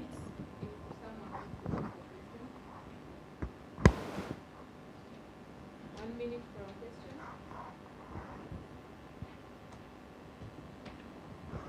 1 minute for a question. Okay. Yakwemeje. Okay. Thank you so much, Group 1. Thank you so much. Let's have Group 2.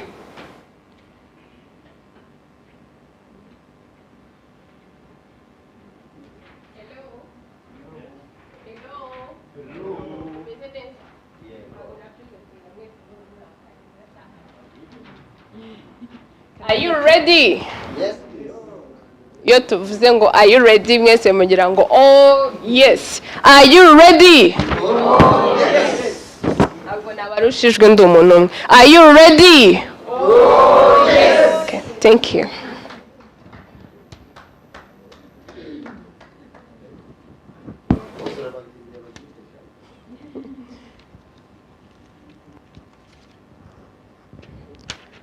Thank you. We are group 2. Nkuko mugenzi wanjye wari wava yarabivuze, twese dufite ikibazo kimwe. Here the first column is for challenges and the second one for the actions or the solutions for the challenges. The first one was mindset. We have found that there is a problem of mindset.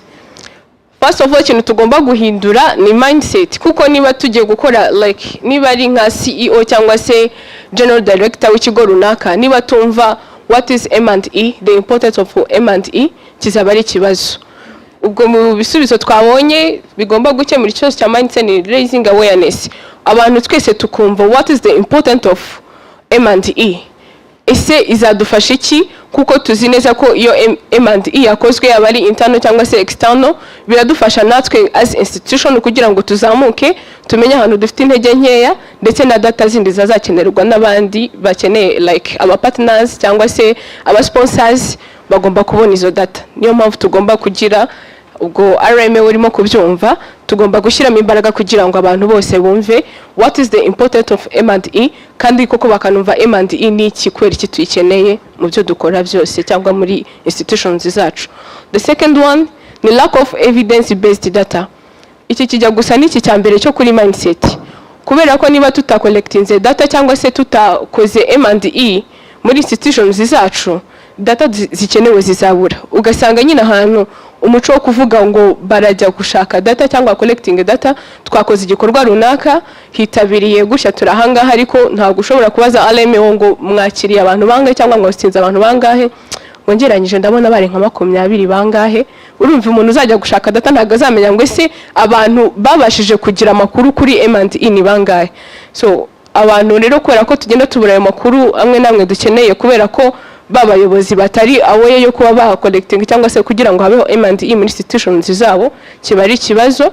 Ariko twaje gusanga igisubizo cyacyo ni ukugira no capacity building of data collectors. ni ukuvuga haba abantu ba collecting data nabo bagomba kuba bafite amakuru.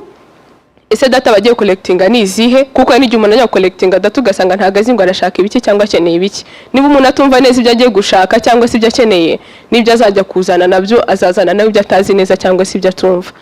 Ni habaho capacity building, cya kibazo kizakemuka, kandi tubona ko hagomba kubaho concerted efforts. Tugomba gushyira hamwe twese tugakorera hamwe. Niba institution yanjye cyangwa se organization yanjye dufite amakuru, n'ikindi kigo cy'abakiyakeneye cyangwa se abandi bazakenera kwirefera ku makuru yacu, amakuru akaza kuboneka.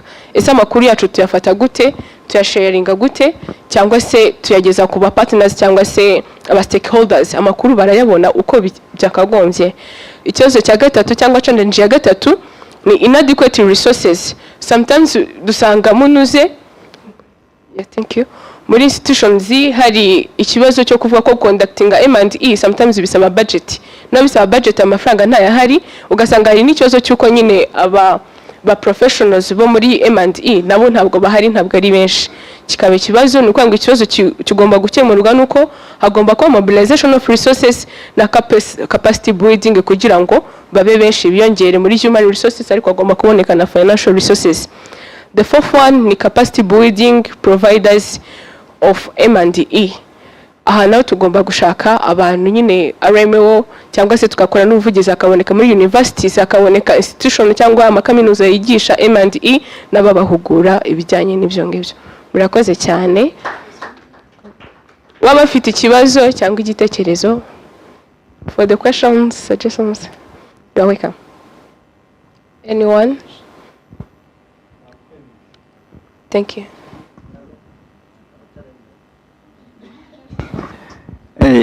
Nago ndimo mubaza ibibazo, ahubwo ndashaka kugira ngo mwunganire kuri iriye ijyanye na mindset. Nukuri ku bintu bijyanye na monitoring and evaluation, niyo twahera ku nzego za leta wenda na NGOs zose nizafasha umurongo muri iyi domain cyane cyane kuko usanga baba bafite budget iri specific bakanajya no kumabarayizinga amafaranga yo gufinansinga kujya kuri field. Usanga rero n'abakora M&E abavuga ngo bakora M&E bakora icyo bita reporting kuko usanga data collection nukuzibaza umuntu kuri field ngo niba ari umushinga runaka ugeze akakubwira progress ugatanga report. Iyo umushinga urangiye tugomba kubihindura practice. Iyo umushinga urangiye ugomba kujya kureba ese intended ntuza efforts zari zikenewe aho ngaho zarabaye. Aho ngaho ntago uba ugiye ntago ubwo collecting data ntago ari monitoring. Aho ngaho ugiye kureba ukavuga uti twateganije ko ha training abantu 20. Ese koko ba bantu 20 nibo ba traininzwe? Muri ba bantu 20 se ba traininzwe bimaze kubageza kuki? Ese baracyari muri iyo domain cyangwa yabaye trend amaze kuba trend wenda aba shifted ahandi? Mindset rero mugenzi wanjye arimo avuga hariya nukuvuga ngo mindset ihereye muri twebwe nk'aba staff byakoroha kuyumvisha n'umuyobozi wo ku rwego rundi rukurikiyeho. Ariko umuyobozi wo ku rwego rukurikiyeho kubera ko atari M&E practitioner ntago azabimenya atari ngewe ugiye kubimubwira ngewe upracticinga iyo domain. Ndacyarenginga rero bagenzi banyu mureke twese dufatanye cyane cyane M&E usanga ishamikiye kuri planning mu bantu bo muri public institutions, sibyo? Nta M&E yigenga. M&E iramutse yigenga iri ifite budget yayo mbese iri kunuza standalone ikaringa nka department byakoroha ko yanagira n'aba staff, byakoroha ko habamo reportinga, hakabamo ujya kuri field, hakabamo ukora n'abashobora kuba trained badahari uwo munsi bagiye kubona training yindi. Rero mindset iriya it's a very ne critical point ikenewe guhera muri twebwe nk'aba staff ariko ikajya no kubayoboza ari twe twabafashije no kugira ngo bayumve neza. Ikindi ni imyitwarire yacu ba M&Es. Ba mu Kinyarwanda baravuga ngo wigize agateba yeurivu. Iyo tudahaye agaciro reports dukora tugakora report idafitemo evidence base, idafitemo amakuru, wayiha umuyobozi akakubwira ngo se ngo ahangaha ko mbona washyizemo 50 kandi yakaba ari 80. Sometimes abafite amakuru arenze ayawe bigatuma asuzugura ibyo utanga. Byaba byiza rero ko bibaye byiza M&Es natwe tugashyiramo imbaraga, byazatuma n'abayobozi bacu bamenya ko ari profession nziza cyane cyane nk'ubu finance. Nta muyobozi wakora adafite accountant cyangwa finance staff. Kubera iki? Azi neza ko auditor general naza azamubaza ngo ibingibi kudafite uyu staff ubikora ute. Ariko bambabarire rwo turi kumwe nta muntu wo muri kwa auditor general ushobora kuza ngo abaze ngo kumbona ntaba M&E bahari. Ni byiza rero ubwo dufite aba staff bahari babo bazadukorera ubuvugizi. Aba M&Es nabo babe recruited mu institutions zitandukanye za public. Hanyuma muri NGOs ngira ngo bagenzi bacu baza kudufasha. Ese ko twakomeje kuvuga public institutions, NGOs cyangwa UN agencies ho bimeze bite? Mwadusharinza amakuru kugira ngo tube twafekinga iyo knowledge natwe tukimproving. Cyangwa mukatubwira challenges namwe mu countelinga kugira ngo tusharing amakuru kuko iyi evaluation week niyo intention yayo. Murakoze. Arakoze cyane kutwunganiye. Nagiraga mufashe dushimire na group ya kabiri, twakoze cyane rwose kugira ngo ibintu tubibone. Niyo mpamvu ngiye kugira nimvuga amashyi ku nshuro ya mbere murakoma ishuri imwe, ku nshuro ya kabiri ubwo ni kabiri, nisho ndibuze kuvuga biraza kwa birangiye. Ariko nyine uko babidusabye mureke twese dukore kugira ngo monitoring and evaluation twese tubigira iby'ingenzi aho turi kandi tuba ambasaderi.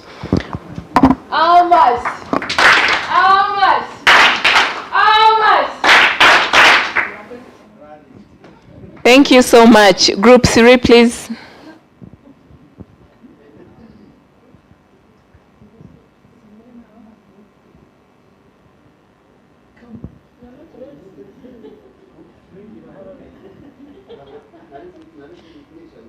Group 1 nimba hari abantu bakoresheje kino kintu bakiduhe.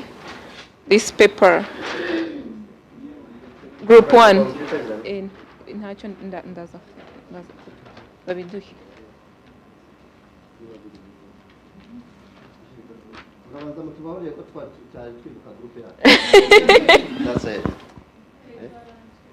Ubundi mikoro ndayigenda nasimbizi. Kundirirwa nyikoresha ingi. Nage mbashimire ko kuri iki cyizere no kutwibutsa ko turi group 3. Question ni kureba factors handling M&E in community development.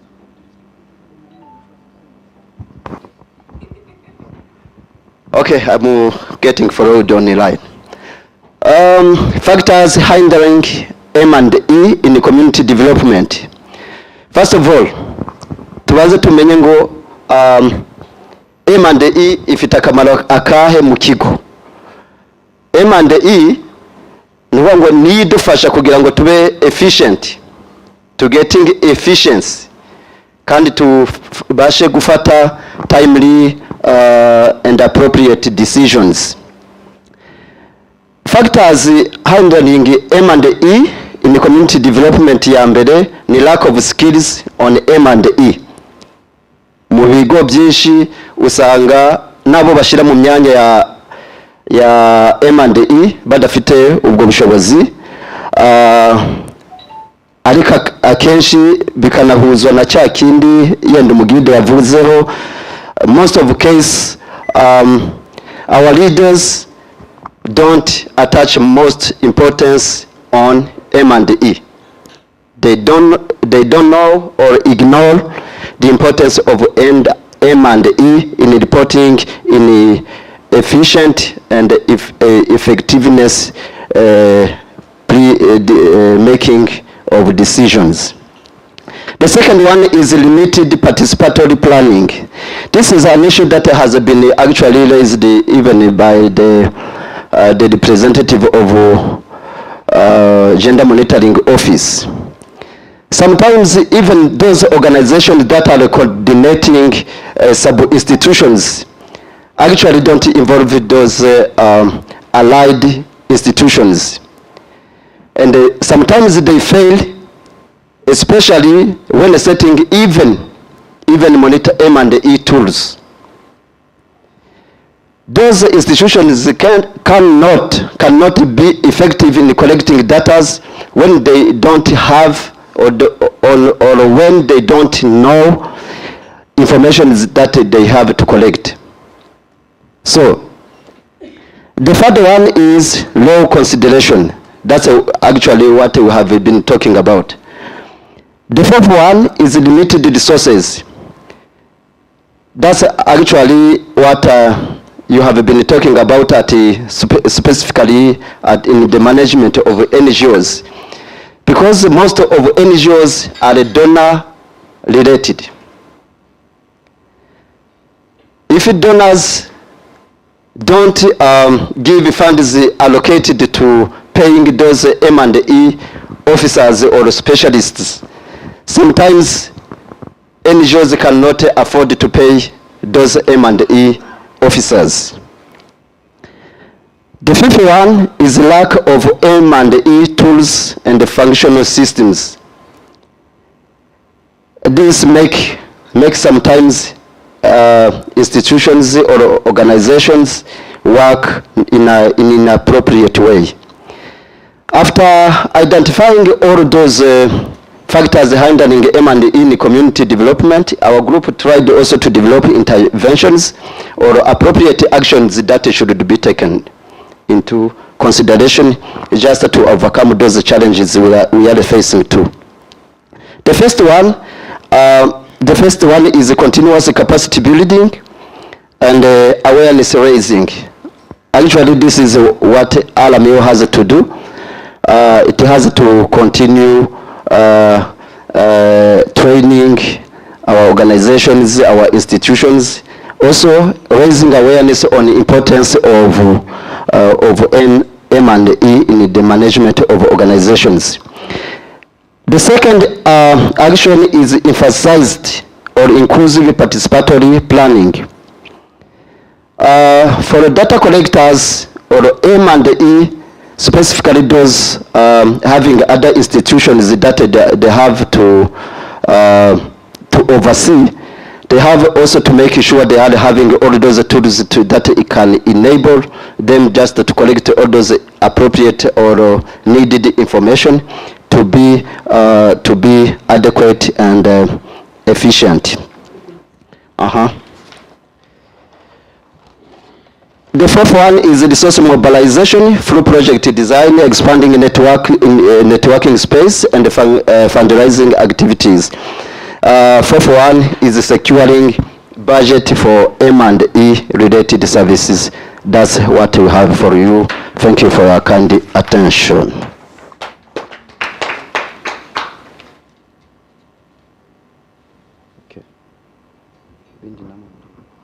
Any question for 15 seconds?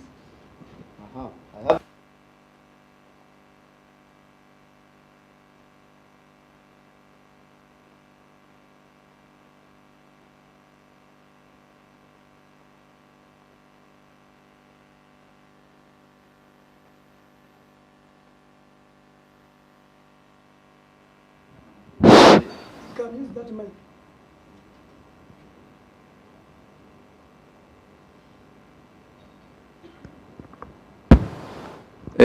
ntabwo ari ukwiharira ariko no kugira ngo twese tujye dusangira amakuru. Hari point team yavuze ijyanye na functioning M&E system.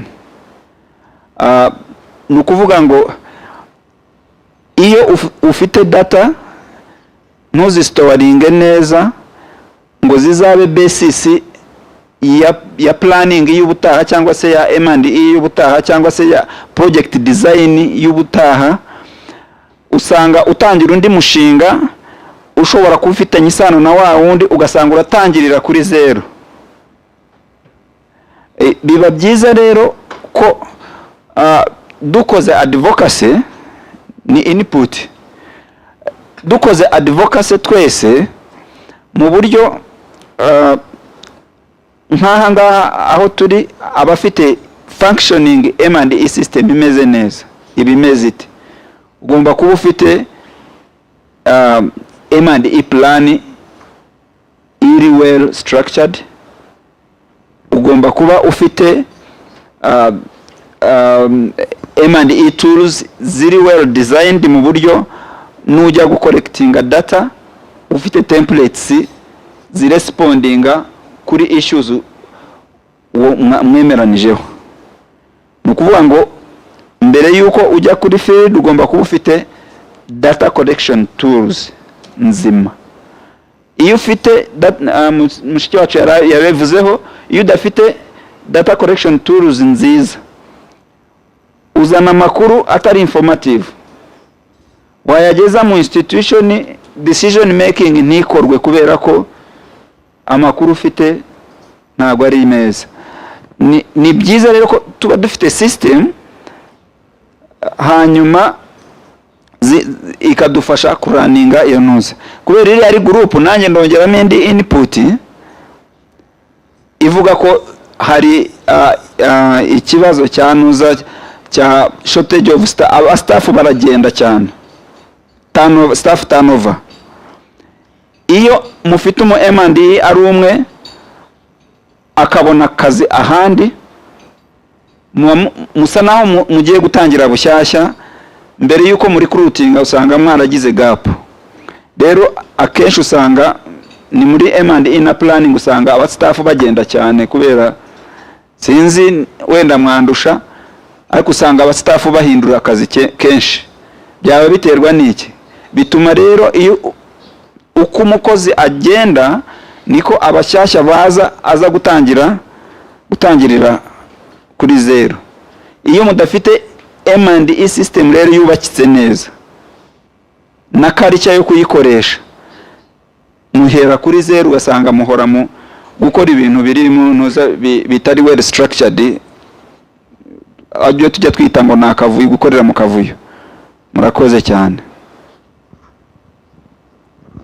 Okay. Group 5.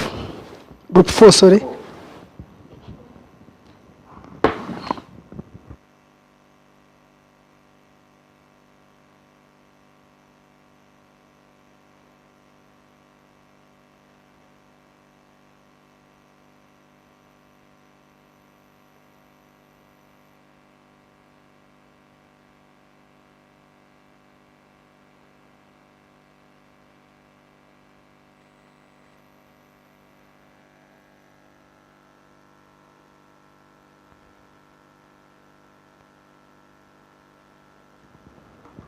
Thank you. This is Group 4. So we found that some of the challenges hindering M&E, these are the following. There's poor planning. If an M&E is not involved in planning, most of the things are forgotten. There's no you can track something that you have not been involved in. Like, for example, like setting of the targets, indicators, and etc.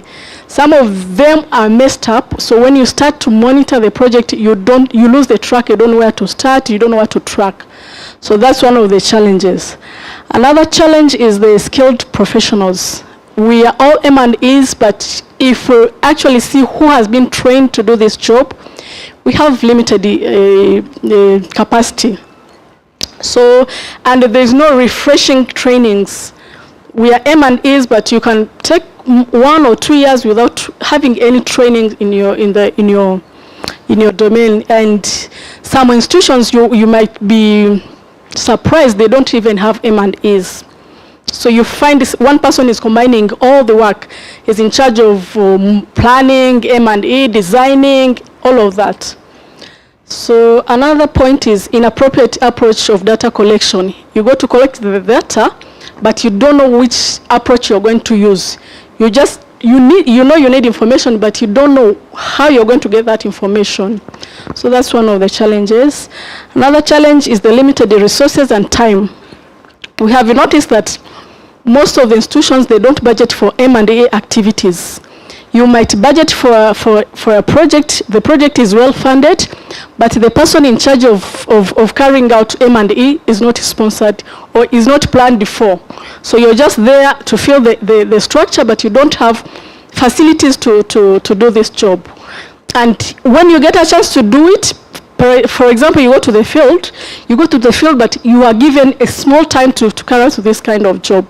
You're given 1 week, 2 days, to go through the entire project with different components. So that's also a challenge. You should be given time. And the lack of readiness, this is ownership and culture. Sometimes we think M&E is just, as Eugene was saying, it's up to us to give ourselves values and to give the value, the kind of job we do. We don't own what we do. When you are given information, you just bring it. It is not informative. It is not trustworthy. It is not accurate. So you find someone else is challenging you on your job, on what you're supposed to be doing. So you should be having this ownership. You own what you do. Make sure you're updated every information, you read, do research, seek the, talk to different stakeholders on what you're doing so that you can have information that is accurate. Okay, there's poor communication and the lack of appropriate tools, as they were saying. There's also lack of needs assessment. You go to collect data, you start the project, but you did not do this assessment. You don't know the kind of problem you want to address. So that's also a challenge. And many institutions, especially in public institutions, we do monitoring. It's reporting, basically. We don't do evaluations. So I don't know others, but most of the public institutions, we don't carry out evaluation. So we don't know at the end of the project, what do we have? What is the impact? Thank you.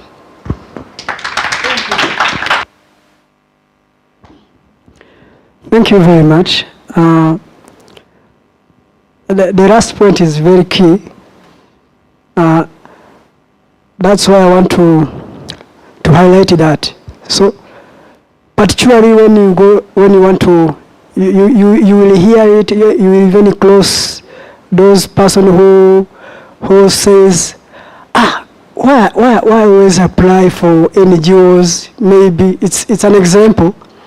Why always apply for NGO job, but they didn't even shortlist me? You see, hari gapo ubona ko isa nkaho nkuko mushiki wacu bivuze, ukabona it's just for reporting kuri public institutions, ariko wajya muri NGOs umuntu uzosanga tuvuge basanga umuntu ukora M&D muri public institution umubwiye ngo can you do M&D specialist, can you do software bakoresha ya toolbox, leave it for SPSS, leave it and start with it. Kano bakoresha Kobo, exactly Kobo.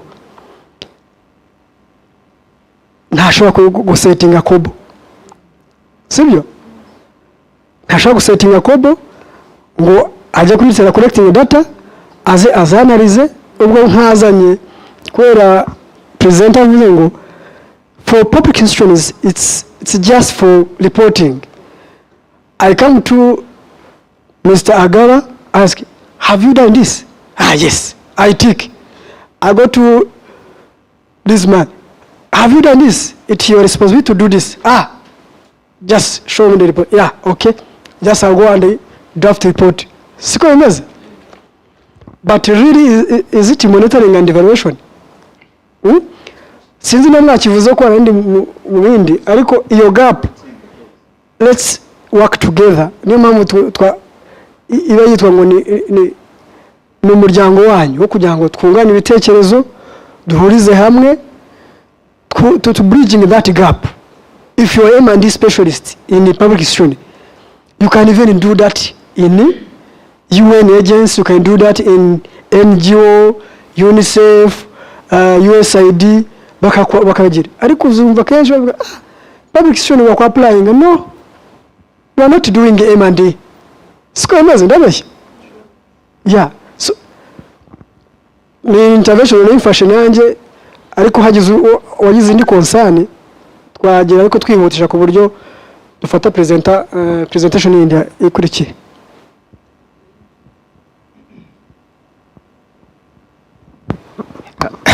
Thank you so much. Just one point to clarify. M&E, their objective is to inform policymakers how to see the interventions of a project or a strategy, how they're evolving and bringing change within a particular project or a program.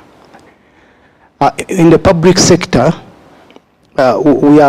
is something we are working on, and we're actually improving, given the point that we have M&E systems in various institutions, and the major objective of emphasizing systems was to help us to identify the issues that might affect a certain project not to be accomplished, to help us identify or to see are we actually coming to the objective of the intended project that we have, a project or a program. Ariko nanone ikindi kintu twagiye dushiramo imbaraga mu kintu cyo kuvuga ngo we are no longer doing monitoring alone. That one used to be a case, but what we are trying to strengthen with the support of National Institute of Statistics that came on board was, other than what is documented and the reports that we have and ticking the checklists that you all know, we even go beyond and verify the report on the ground. So the process actually, it goes together. The planning and then the monitoring, and then when you reach an evaluation, we look at the reports, we look at whatever that was reported, and then we compare with the verification that we find on the ground in everything that we had stated. In most of our annual reportings, how the public sector is improving going forward, and the mechanisms that are being put in place, other than the systems that are being established, and even other institutions that have been empowered to do evaluation of IMHIGO and other tools that we are using in the public sector. And even other approaches also coming on board. Murakoze cyane.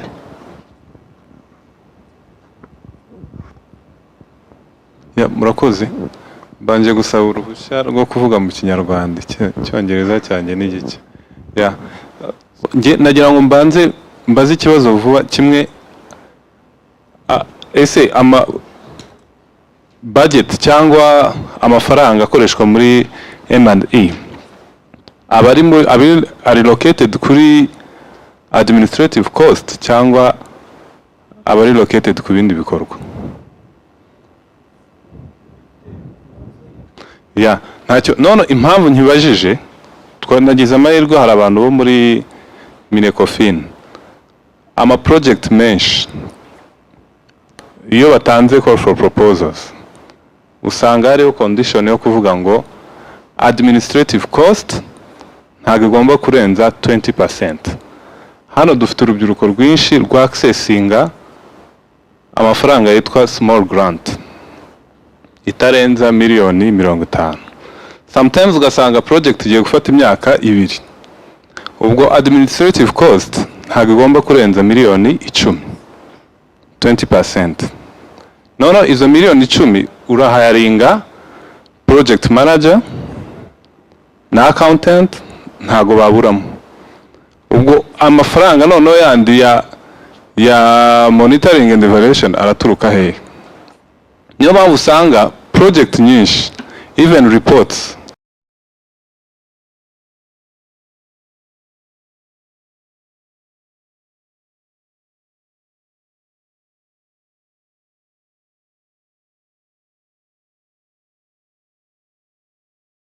dufite abantu bo muri Minecofin n'aba policy makers, hazabeho nibura habayeho nka flexibility kureba ese nihe project iri bwuzuza icyo kintu cyo kuvuga ngo niba ugiye gutanga grant, iyo small grant nayo urakurikiza iri yo kuvuga ngo 20% ya administrative cost, cyangwa yo hashobora kuba indi flexibility wenda akazamuka nka 30%. Murakoze cyane. Arakoze cyane. Kimwe cyo ni ukwibuka nk'aba M&A, kimwe cyo nakometinga ni ukwibuka za types of results tugira. Urazibuka results tugira? Hari immediate, output y'ako kanya, sibyo? Hakaza outcome na impact. Those are 3 parts of results tugira muri M&E yacu, muri evaluation. Ishobora kuba ari activity ariko ikagira output ako kanya, ikaza nka results. Iyo kugikomoza impact hari project wabona impact mu mwaka umwe nkuko yabivuze Eugene, ariko hari izindi n'imyaka 3 aho utarayibona, sibyo? Ni 5 rwose. Ndetse no kuvuga ngo niba ari ufite renuza impact yo kuzagabanya stunting, are you going to have the impact in 1 year or 2 years? No, ntabwo byakunda. Nicyo na commentingagaho, ariko dufite umuvandimwe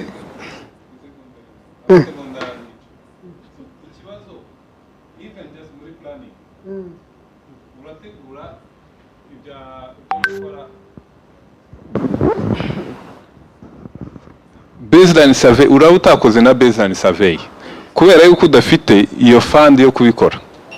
No muri project nta nubwo bigaragaramo ko ahari ahantu bashizeho yuko ugomba gukora icyo kintu. Baseline survey nta baseline survey. No life after the project zero, bitewe n'iki niyo capacity. Nibyo navugaga ku bijyanye no gutegura projects, habayeho guhindura modality yo kubikora, kuko akenshi niyo ishizemo baravuga ati oya, we are not going to afford this, we are not going to support this project. Murakoze.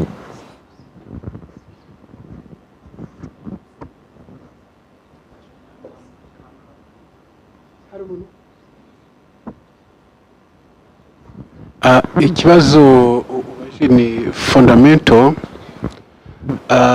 ariko ku bantu bashyiraho zira percentage nabo kuri administrative cost ni ukugira ngo abantu bibande kuri results, kuri change, kuko a project comes to drive change, not just to be there. So amafaranga yagiye kuri administrative cost ntacyo byabimaze, ahubwo Eugene yabinyuzemo wenda yihuta. That's why you need to be agile and be creative. Nk'urugero warutanze rwo guharinga a project manager and accountant. Do you think this is the best way to use resources? Why not just hire only one person and then outsource the others for the time when you need those specific activities such as monitoring and evaluation or even planning? So this is, we should find out the way to do it differently. Kuko nanone bitagenze gutyo twajya muri blame game between the donor and the beneficiary or the implementer, kandi mu byukuri donor abari kureba the value you are trying to bring about. So the efficient use of resources, ntabwo ntekereza ko for example ku mushinga watanze neza urugero ku mushinga w'ibihumbi 50 by'amadolari cyangwa se miliyoni 50 z'amanyarwanda, 10%, I mean 20%, miliyoni 10 zijya kuri administrative cost, ntabwo nanjye ndi umudona sinabirenza. We should be able to use those, kandi umushinga ukagenda neza, kandi byandi byose ntabwo hari excuse yo kutabikora. If find a smart way to do things, to use resources. Nicyo nagira mubwire rero, don't think that M&E agomba kuba ari a permanent staff, ahubwo hashobora kuba no outsourcing that skill, ikaza igakora mu gihe gito, minsi 2-5, kandi ikabikora neza kandi bikagenda neza. That's what I want to add. Thank you. So, ngiye gufata comment y'umuntu wo muri Minekofine. Tura ibibazo byanyu mumibitse, dufate presentation, hari biza n'ubundi kuza kugaruka, ndabizi neza. Yego, munabinotiye kugira ngo utakibagirwa n'ejo tubonye akanya uzakibaze. Sibyo byiza kugira ngo dukoreshe igihe neza. Arakoze umuvandimwe ko kubwo ikibazo yibajije gifite ishingiro, ariko cyo nashaka kuvuga nuko kenshi abantu baba barwana na ceiling ya budget. Ntabwo nabwo twakwirengagiza ko tukiri igihugu kiri mu nzira y'amajyambere. Uva hari priorité de priorité. Ntabwo ibikorwa biba biteganyije gukorwa wavuga ngo M&E ubundi iza nka support. Hari abantu bakora M&E ariko activity. Urugero nk'abantu bakora muri Minecofin, muri National Project and Programs Monitoring Directorate, abo bantu akazi kabo ni monitoring. Nuvuga ngo igice kinini cya budget yabo cyakabaye kijya muri monitoring na evaluation. Na statistique buriya igira bifite uruhare muri monitoring na evaluation. Hari inzego nyinshi zigenda zigiramo uruhare. Bituma rero wenda ujya gukora ibindi bikorwa, for example niba ugiye kubaka umuyoboro w'amazi, ushobora kwisanga amafaranga menshi yagendeye muri monitoring na evaluation. Hari nubwo bari ukavuga ngo se rya 10% ntiryagezeho. Burya na supervision cost, it's part of monitoring and evaluation, kuko he is monitoring and evaluating on the behalf of the client. Kuko nyuma yo kumanaginga ya gukurikirana ya contract execution abari mareba nuko ibikorwa birimo bigenda, none akajya feeding amakuru function ya monitoring na evaluation. Kandi ntabwo monitoring na evaluation muri methodologies bakoresha nuko turi buze kwibona, cyangwa ndumva abana bikomojeho, ntabwo buryo bwa data collection ari field visit gusa na document review n'ubundi buryo bwo ushobora gukoresha nabwo ni it's part of the methodology nazo zemewe. Nukuvuga ngo umuntu akora monitoring na evaluation agomba no kugerageza kuba efficient. Noneho bikaza rero kwibaza ngo ari amafaranga ni make. Iyo Minecofin cyangwa urundi rwego, ariko cyane Minecofin bavuze bati nyabone mugerageze amafaranga administrative cost ntirenze iyi ceiling, biterwa cyane burya project yose ifite umwihariko wayo. Hari project iba iri externally funded biri muri conditions za agreement mugomba kubyubahiriza. Ibi tukaraterwa na nature ya project. Hari na project ubwazo usanga akazi gakora cyane nko muri za minisante, ugasanga nako cyangwa muri nose nk'umuntu ukora wenda muri nesa, kazi kabo n'ubundi ni monitoring. Ushobora no gusanga ahubwo ya project ifite 90% monitoring. Ni ukuvuga ngo wowe rero uri muri urwo rwego cyambere, Minecofin ubusanzwe ntabwo igihe umuntu budget mbwire ngo amafaranga yakoresha iki, ahubwo mwarumvikanye kuri priorities, bakaguha budget envelope, bakaguha ceiling, ukayashyira mu cyo wita priority. Ngo nawe ugomba kuba uri amezire gukonvinsinga management yanyu ibe uyereka uburyo ese monitoring ni priority. Niba budget ya internal audit itabura, kuki ya M&E ibura? Aho ngaho nabwo rimwe bwe mugomba kubikoraho. Ikindi iyo bidashoboka ko ugomba kudeliveringa kandi ugomba kuba professional, icyo ugomba gukora niba working environment ukoreramo idashoboka, itari kugufacilitating, ushyiraho ubundi buryo bwo gufacilitating, gukoresha ikoranabuhanga, networking. Ni for example mbahaye experience nge nako minsi yashize nakoraga muri National Programs Monitoring, wasaga mfite nk'imishinga, fata imishinga yose y'amashanyarazi mu gihugu ni y'amazi, ni ugashyiraho ni uturere nka dutatu n'izindi ministeri wasaga bindi ku mutwe. Ariko ko nabonaga nanjye ndi kugenda rimwe na rimwe nanjye ndi kugira challenge nk'izo ngizo, nayo naradevelopye n'uburyo bwa networking n'uburyo nkorana n'abantu ku buryo nari ngeze ku rwego rwo kuba bantu monitoring dukorana nabo bageze ku rwego bampa na weekly flash reporting, ahora mfite amakuru wenda nkanjye ngiye kuverify. Ndumva ari cyo navuga. Ariko ugiye muzabona mufite project ifite umwihariko, nicyo planning na budget consultations biberaho, kavuga dukeneye monitoring mu buryo bwihariye, Minecofin ifite focal person muri investment, muri budgeting, muri planning, urabegera mukabiganira. Cyazo institution zigira nuko minister ntabwo azajya muri detail. Uwo urashaka gukora ibyo bintu ukashaka kubigira wenda ugahita uvuga uti bo ndigiye kwandika ndasaba Minecofin, nabo baragusubiza mu ibaruwa bakurikije standard. Ariko egera focal person mujye muri details, ntago babyanga, ibyo birakorwa. Ndumva ari ibyo navuga, sinzwe niba mbisubije mu buryo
Monsieur Gracier.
A noble cause.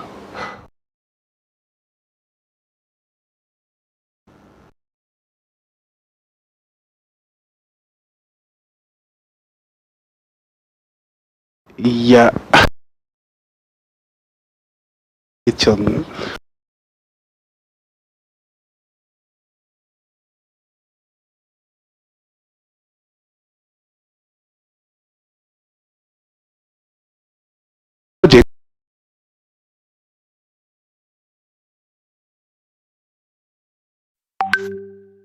special human resources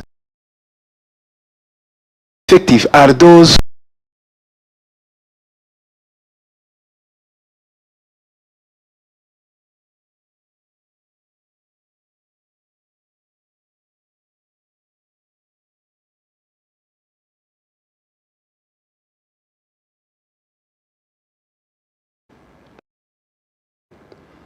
would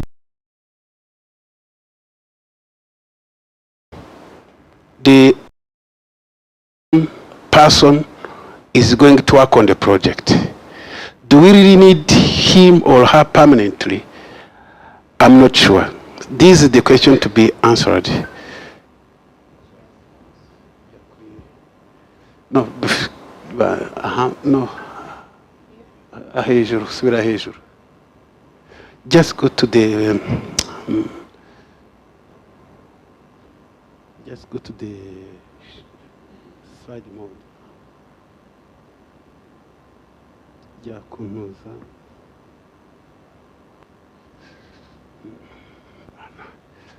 Yes. No. This one. Slideshow. Yeah. Thank you. I was asked to discuss the humanitarian planning in Yemen with emphasis on a theory of change.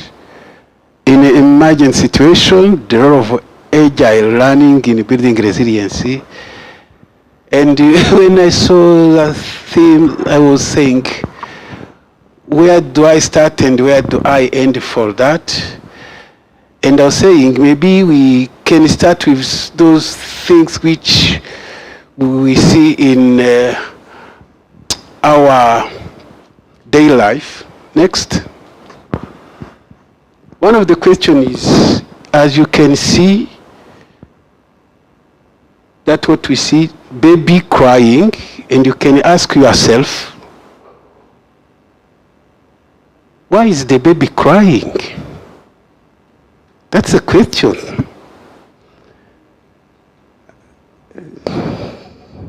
Maybe.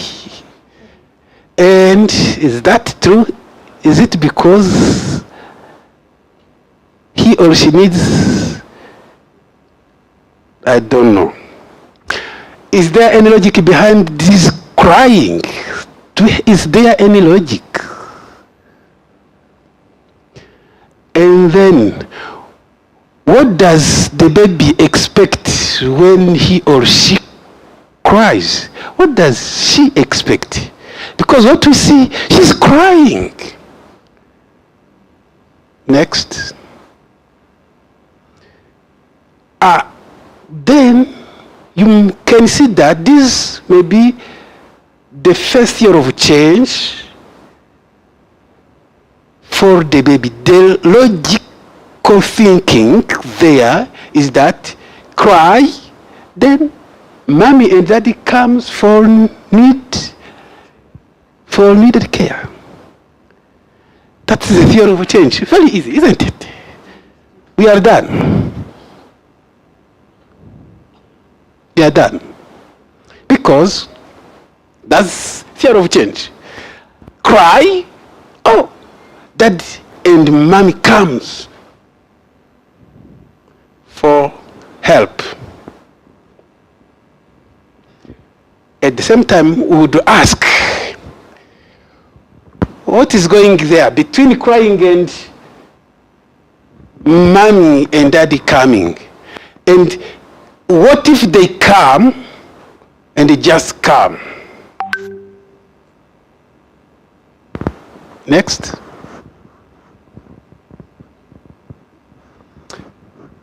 So for a change to happen, there is a trigger, and this is the current situation, which is not matching with the desired vision or desired state. And this gap trigger a change.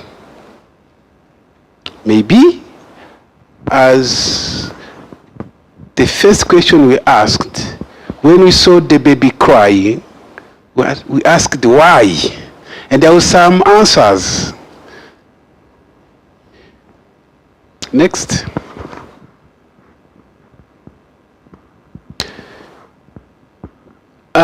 So the result chain, as you can see, next again. Great. there is that chain. When you saw the baby crying, in the first theory of change of the baby crying, and then she or he cries, expecting the mommy and daddy come, we can see two things: an activity or just a kind of initiative taken by the baby, and then that, you know, baby control. He can cry. Of course, as he cries, he or she use the resources he or she has. That is what he can, you know, he can control that. And we also see some externally controlled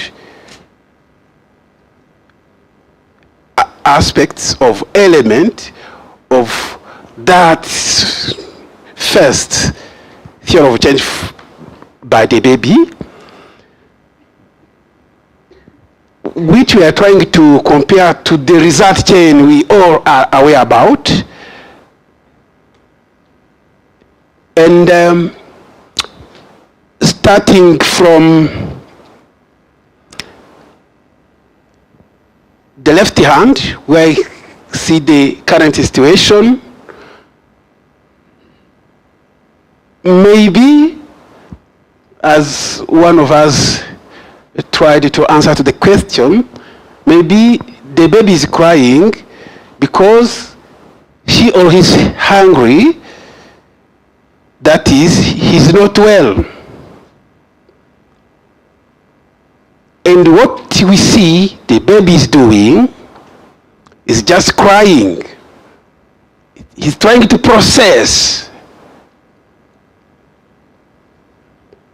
We will see later when we will try to find out part of the theory of change, how the change is brought about. Then after that, there are some results, but we can see mommy and daddy coming and provide needed care. As you can see, the result chain we are all aware of, start with input, activity, or the processes, then output, then outcome, then impact. And I try to match what the baby is doing.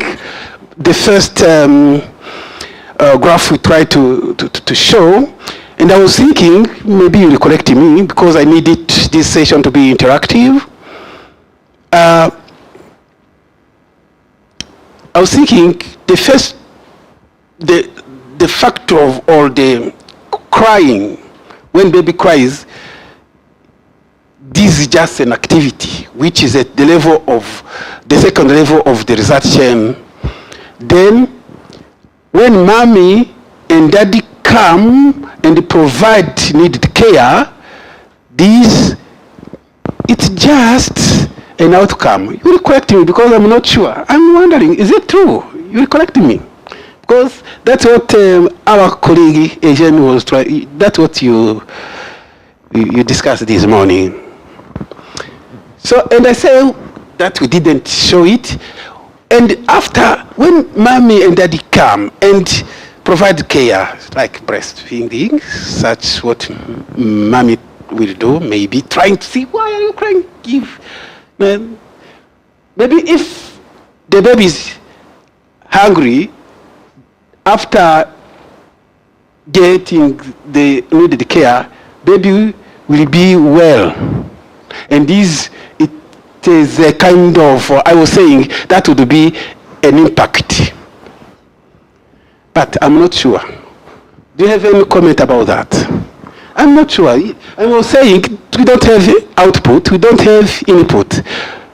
Yes. Do you have any comment about that? Mm-hmm.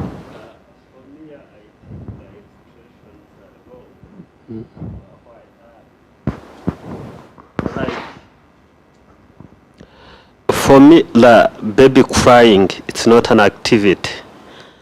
For me, it would be the problem or the current situation. And Just put yourself from the perspective of the baby, not from you. As you are a baby and you cry, the problem is not crying. That you are processing something. We are seeking for that reason. Why are you crying? You? Why?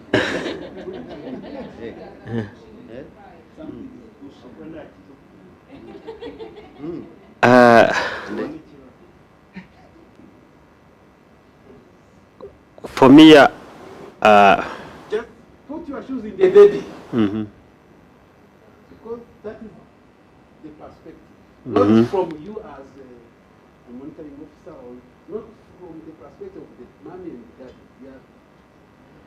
We are talking about the beneficiary of that. For me, for the project perspective, the babe, him or herself, could not be like the project. So for me, the situation of a baby crying could be the current situation of the problem. And for the, okay, let me leave the inputs because it would be a tool where mom and dad will see it and whatever, or maybe they will bring a dish and whatever. But for me, the activities could be like the breast feeding, baby breast feeding, or like giving her or him the milk. And later on, okay, you didn't provide the output, but for me, the provided needed care could come to the level of the output when, if that provision of needed care could bring about the change in the baby behavior or so on. Thank you. Thank you very much. Actually, I like this discussion. What I'm trying to say, as you develop an intervention, we need to differentiate between the service provider, the beneficiary, and even the implementer. In our case, who is the implementer? It's the baby. Because he's the one who saw the project. He sees the problem, and in his or her thinking, he tried to find solution. The baby himself. That's why, go back, Oliver, go back to the first slide, go back. Yes, there is a problem, baby. He has a problem. That is the center of interest. Here's the problem. And baby should try to find a solution. Then go to the last slide. Yes, we're there. And we're trying to say, as baby is trying to find a solution, he has a problem, and he's trying to find a solution, say, now, I'm going to implement my project, which is, in the activity I could try to carry out is crying. And when he cries, in his logical thinking, mommy and daddy comes and provide needed care. There are some other things we shall see later. So, what I'm trying to present here is the result chain and try to match with the initial or the first theory of change, simple one of the baby. Next. And as I was trying to say also, as you can see, from input to impact, management control diminishes because, as you can see, actually, if the baby can control his crying, he doesn't control mommy coming, but he's trying to influence mommy and daddy coming. But he doesn't come. Mommy could be very far and not hear baby crying. But he's trying to influence. And then, even here, the control by the management, manager is baby here.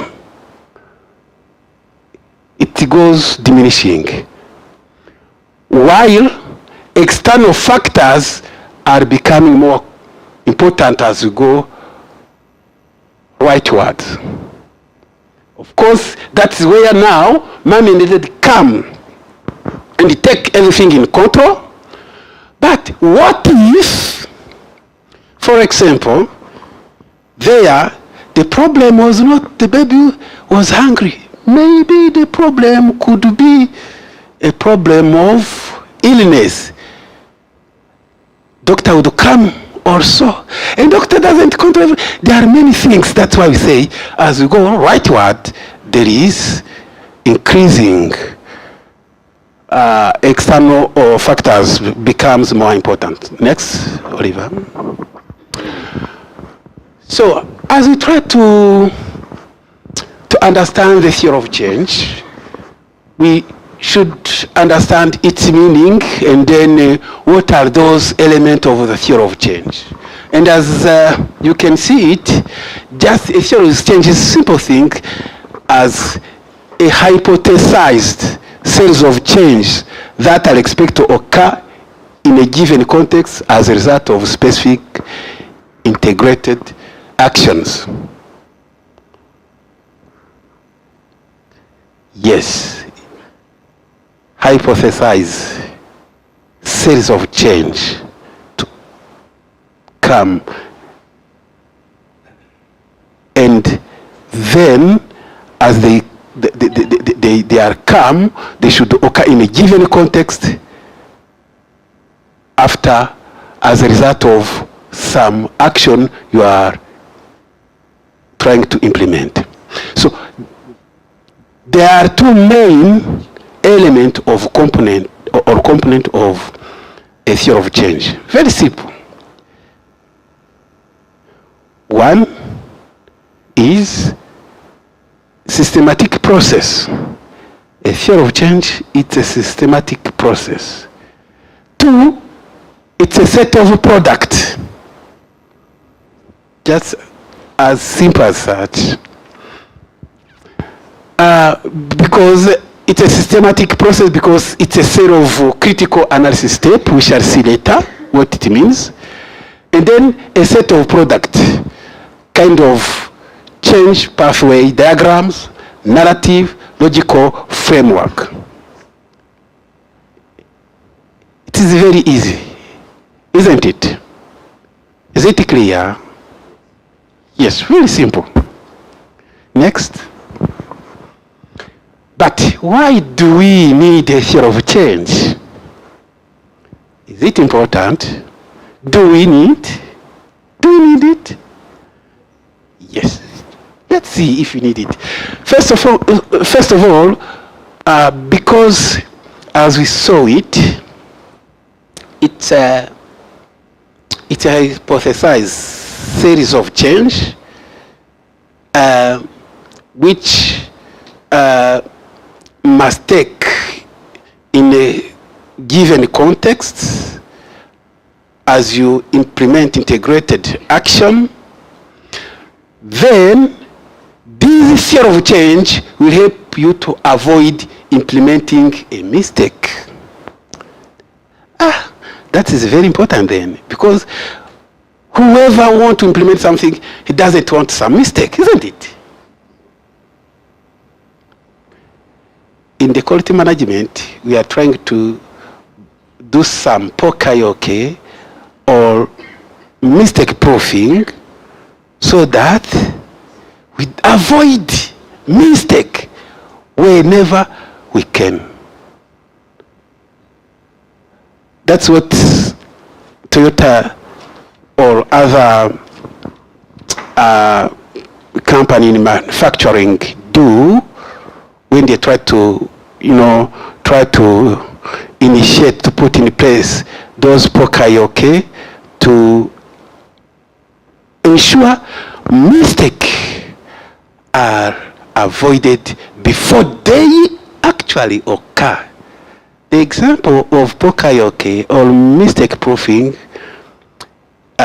for those automatic car. When you don't put, the, how do you call it, these gears into the parkings, place, actually you cannot remove the ignition key. You cannot. That is poka-yoke. It means, because if it is not there, it will be a problem. The same, those, like another example of poka-yoke, those traffic lights or on the road, it means if you see always this red light, just don't cross.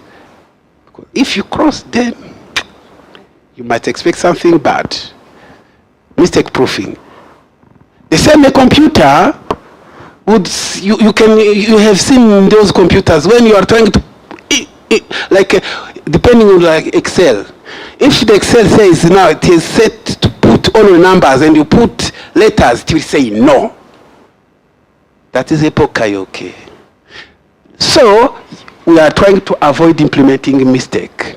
This theory of change. The second one, to build a common understanding around the process needed to achieve a desired change. This is how it would be good for all of us, part of the project implementation, to know what the project is about, what we are trying to achieve, with whom, with which resources, and from what are the steps, so that everyone understand the project at the same level, common understanding. That's why the theory of change is important. Then to provide a detailed map showing a pathway of change, that is also important. Because, going to the first reason why the theory of change is important, if we want to avoid to implement mistakes, it means we should have a detailed map of the pathways. Where are we starting from? What is the next step? And who will be involved in this next step? Everything. It is very important. And also to identify critical areas addressed by external actors, and how the project will link to them. You will agree with me that in a project we have a number of actors involved, a number of factors involved. We will have a number of stakeholders involved, and some of them are very critical because they are powerful, but also they are interested. So the theory of change tries to understand, to identify those actors, those factors involved, to ensure everything is taken care of. Last but not least is to examine assumptions and make them explicit. A very important aspect of the theory of change is that it deals with assumption. Going back to the baby, first theory of change. When baby cries, what is the assumption? He says, mommy will be around and will come. That's the assumption, isn't it? If the baby knows that crying will change nothing, just you keep quiet, saying no, isn't it? Yeah. And on which basis those assumptions? Because assumptions should have a basis. We shall see. Next. Question? Explicit. To make them explicit, that is the role of the theory of change. Because explicit means written. Implicit means we know them. But explicit means written. The theory of change should have those assumptions written somewhere. Okay? Yes. Next. Yeah. We have said two main elements of theory of change. One is process. Second is, do you remember? Second is? Set of product. Set of product. Very easy. Theory of change. Two elements. So, theory of change process, then that's the first element of course, we are trying to go very fast because I know I was seeing here some of my good friends. We were together in Musanze a couple of months ago. That was a good team, and I'm trying to rush because we cannot have enough time to go through it, but I'm trying to say what is the process for elaborating a theory of change. Of course, we start by a comprehensive data collection and analysis. That's the first one. Second, cause and effect analysis to create a problem tree. Third, create solution tree and identify pathways of change. That's where it is read. And then identify assumption and articulate rationale. Prioritize outcome. The project will address. Those are the steps. And identify intervention output. Transfer the theory of change to the log frame. Some people ask me, what is the difference between the theory of change and the log frame? And I'm trying to say it's the same. But, you know, and then it would look like a contradiction because I say transfer theory of change to log frame. It means like, you know, you transfer a student from school A to school B, but all of them are schools. You know, so there's some discussion, but it's all more or less the same log frame. But the theory of change try to have a kind of map which is more, which is clearer than the logical framework, which stands somehow rigid. But in the end, you will transfer the theory of change to the log frame. And then you identify indicators for the theory of change component. You know, the theory of change component, you remember output, outcome, impact, you know, even resources, activities, what? Goals, same as impact, you see. Yeah, long-term objectives, goals, impact, same, yes, thank you. And yeah, should have indicators for those. Of course, in Agile, they will say, you like Agile, in Agile, they would say, really, do you need to have indicator for activity, for resources? And they are right, because is it worth resources? Is it worth investment for a project of this kind? But for another project of a different kind, it is worth of investment. For a project of $50, $50,000, $1,000, is it worth of investment? So those are other questions you can ask yourself so before, because all we do is value for money, but also value addition. And then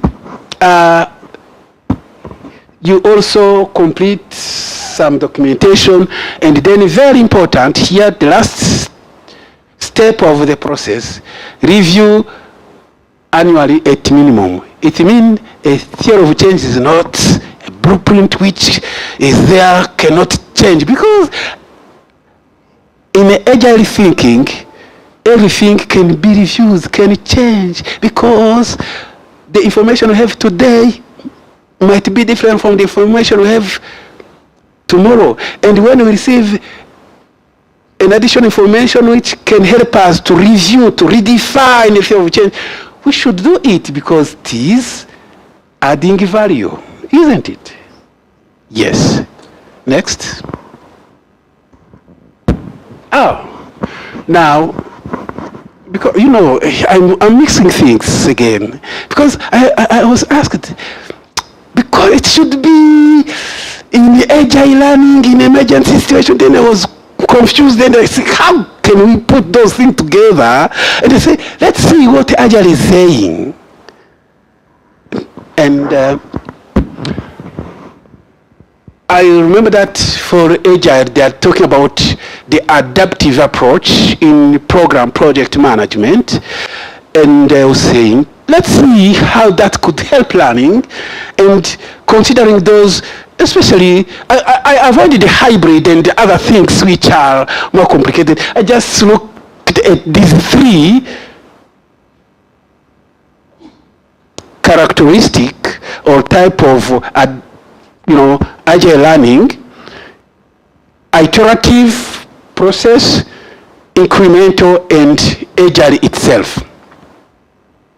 So, you will notice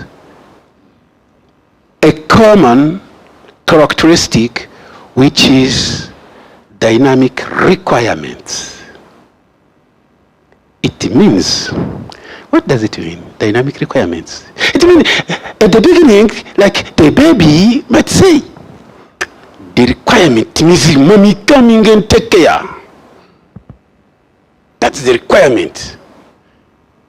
But I'm feeling something bad in my stomach. Mommy, but daddy should be here and take care of me. Mommy, daddy come, they breastfeed, but nothing changed. Still have problem.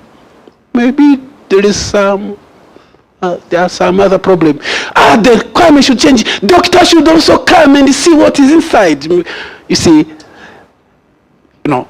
that is dynamic requirements. Again, also as iterative itself, it means repetition, activity repeated as needed until correct, and it's a single delivery as opposed to incremental. It's a single delivery. You deliver the project. It's actually, you deliver it once. And the goal there, it's just correct solution. How do we learn there in iterative? The learning might be here again. As you repeat, you are learning, and you are trying to deliver a correct solution. Repetition until you deliver. Isn't it? And then for incremental, it's still dynamic requirement, but there is also a repetition. Here, it is hidden. Can you see it? It is hidden. A repetition there, it is hidden. Where? It is hidden here. Increment. Because we have frequent small delivery, isn't it? Then,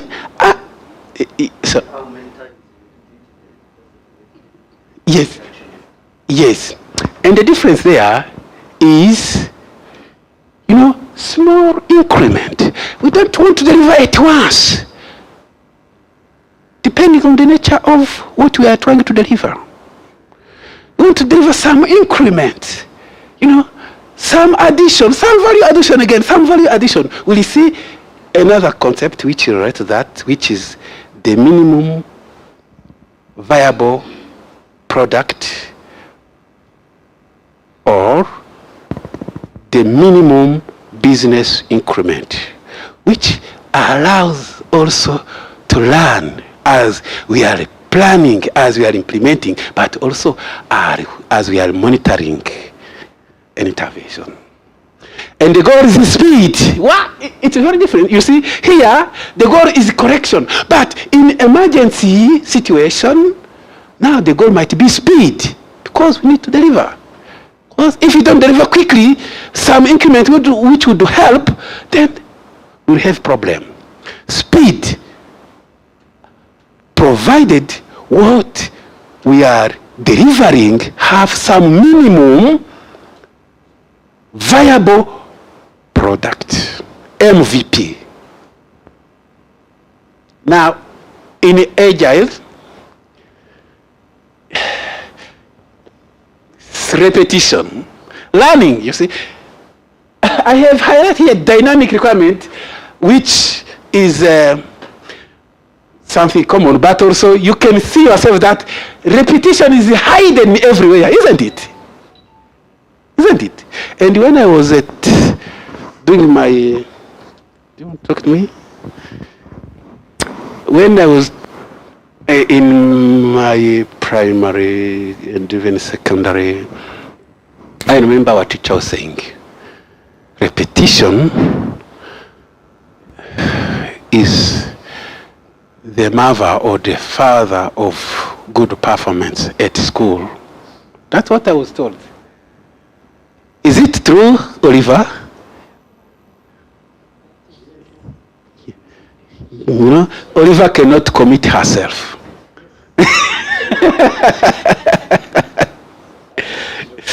There they're talking about repetition and learning through repetition. That is agile learning.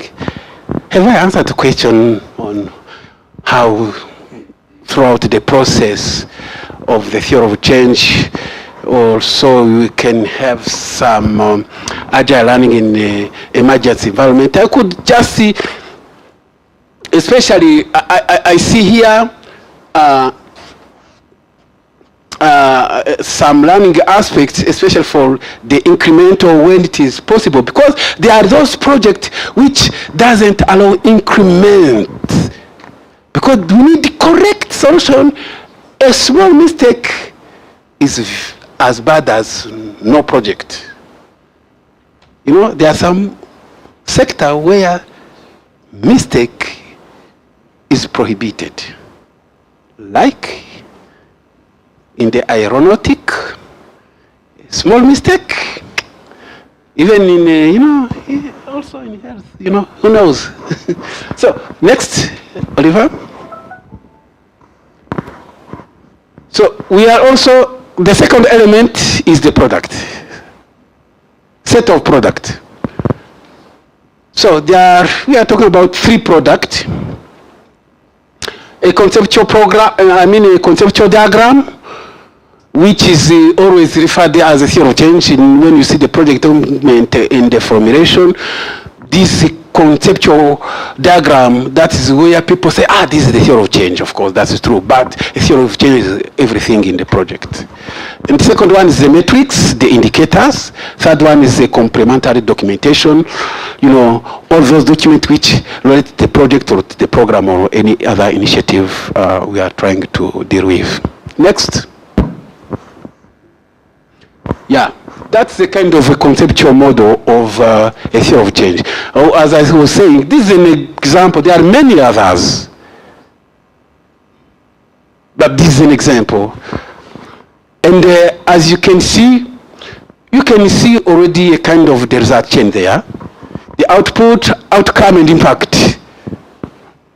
Yeah, and then we see input and our activities or processes which are not listed there, because when we are talking about the change, mainly we focus on the change level. So when we develop a theory of change, okay, when we develop a theory of change, no, go back. Am I taking time? Okay, thank you.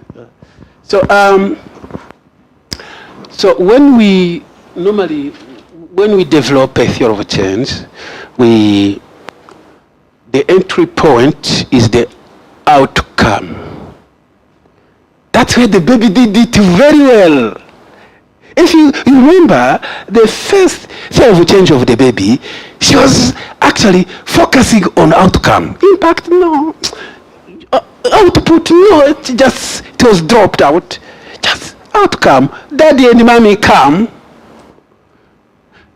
What? And actually, what's your name again? Emmanuel. Do you know why actually mommy and the daddy coming is an outcome, not an output? Because an output is what we do and obtain directly. But as I say, the outcome is then the behavioral change from the other side we are trying to influence. So before the baby cries, mommy and daddy was doing something else, was behaving differently. But because the baby cries, they behave in the way the baby wants. Then it's an outcome. You see? So in the theory of change, should focus on the outcome, and the outcome is actually a sphere of influence. And backward also try to discuss and look at the output and output, which is the sphere of control. Actually, we control it, because as we do it, we get it. As we put together stones and the other material, we build a house, we control it. But we don't control people coming from Nepal, from China,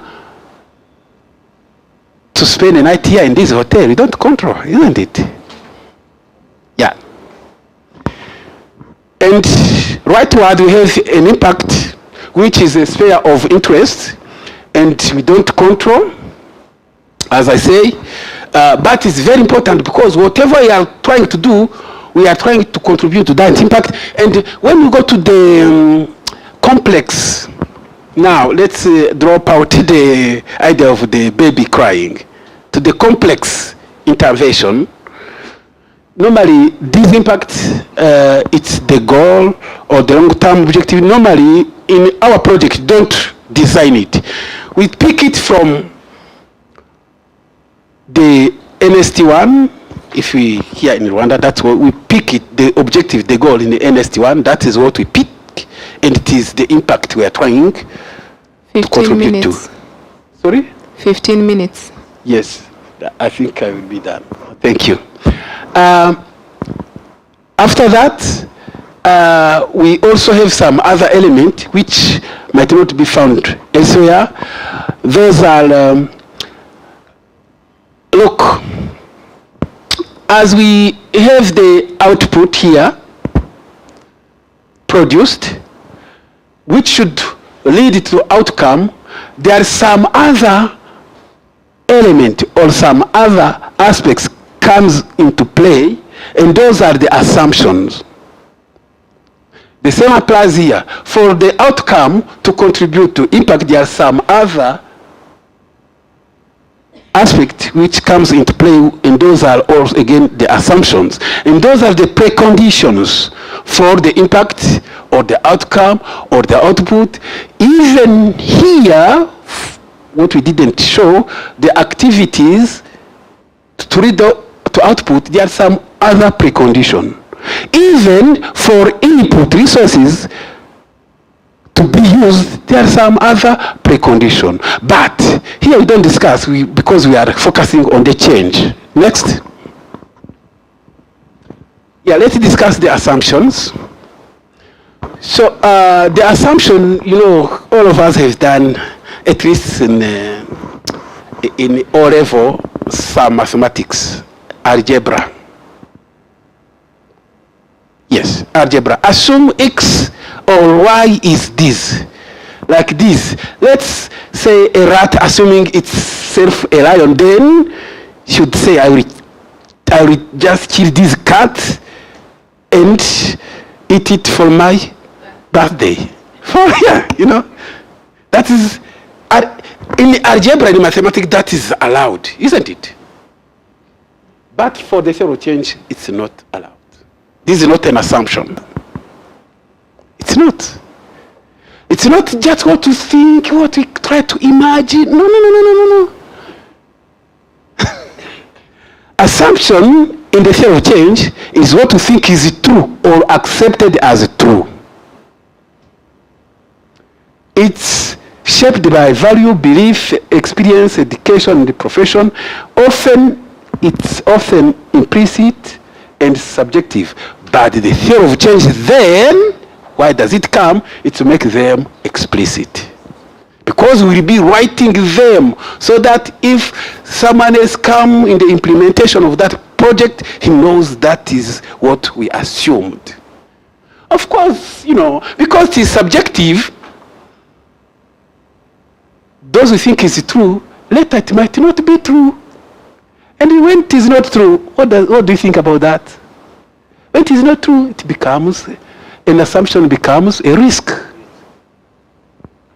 Yeah. Next.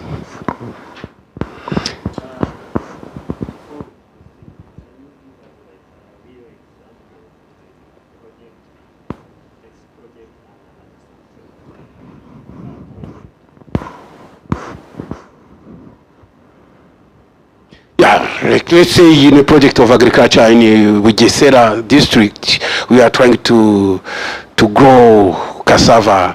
One of the assumptions is that during this season, we will have enough rain, because that's what we have been seeing in 10 years. That is the projection. And for that, even the meteorology office, they say, yeah, we have good rain, enough rain. That's an assumption. We can have more. Okay? Yeah. So I will not spend time on this, but we should, to know how the theory of change is adequate, we should test the plausibility, the feasibility, and the testability. That means, the plausibility means as we have this pathway in the visual diagram, it makes it plausible because you can see the pathway, the change will take, how the change will take place. And then the feasibility is also about how do we communicate it. Actually, it's a tool for communication. As people will see, that is the change we are trying to bring about. Then testability, it also involves some monitoring and evaluation. Next. You remember that in the process, when we're trying to discuss the first element of the theory of change, which is process, we say somewhere that the theory of change should be transferred to the logical framework. And that's what I'm trying to say. You can see those elements in the theory of change where we have the result chain, and then the assumption here we're discussing, then also some indicators and mean of verification, and of course trying to see what is the logic. You all are aware of this. Eh? You have been doing that. Next. Then Agile learning, the minimum viable product. Because we are many people, they have asked me, as we are trying to discuss the theory of change, to make sure we discuss also how we could be learning in an agile way. So, and I was thinking, maybe as we plan intervention, and as we monitor them, we should draw our attention on the minimum viable product or service. Because at the moment, we don't see that. That is a red flag. Because, look, when it's about like trying to manufacture a car, do we have a marker here? So that I can show what is a minimum viable product.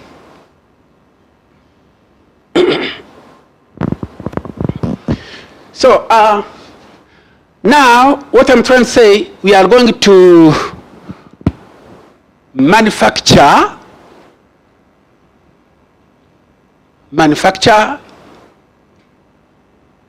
what? A lorry.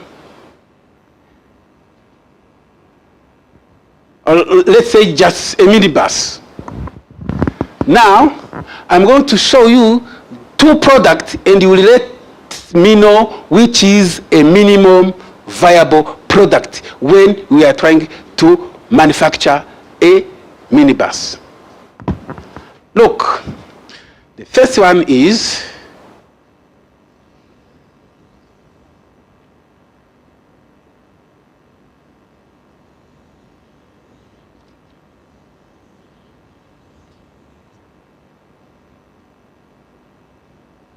and the second one is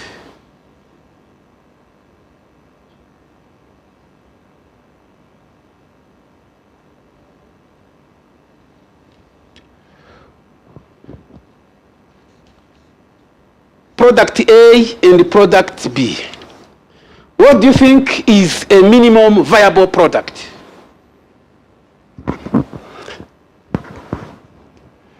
First one, there is a product A and a product B. And we are manufacturing what?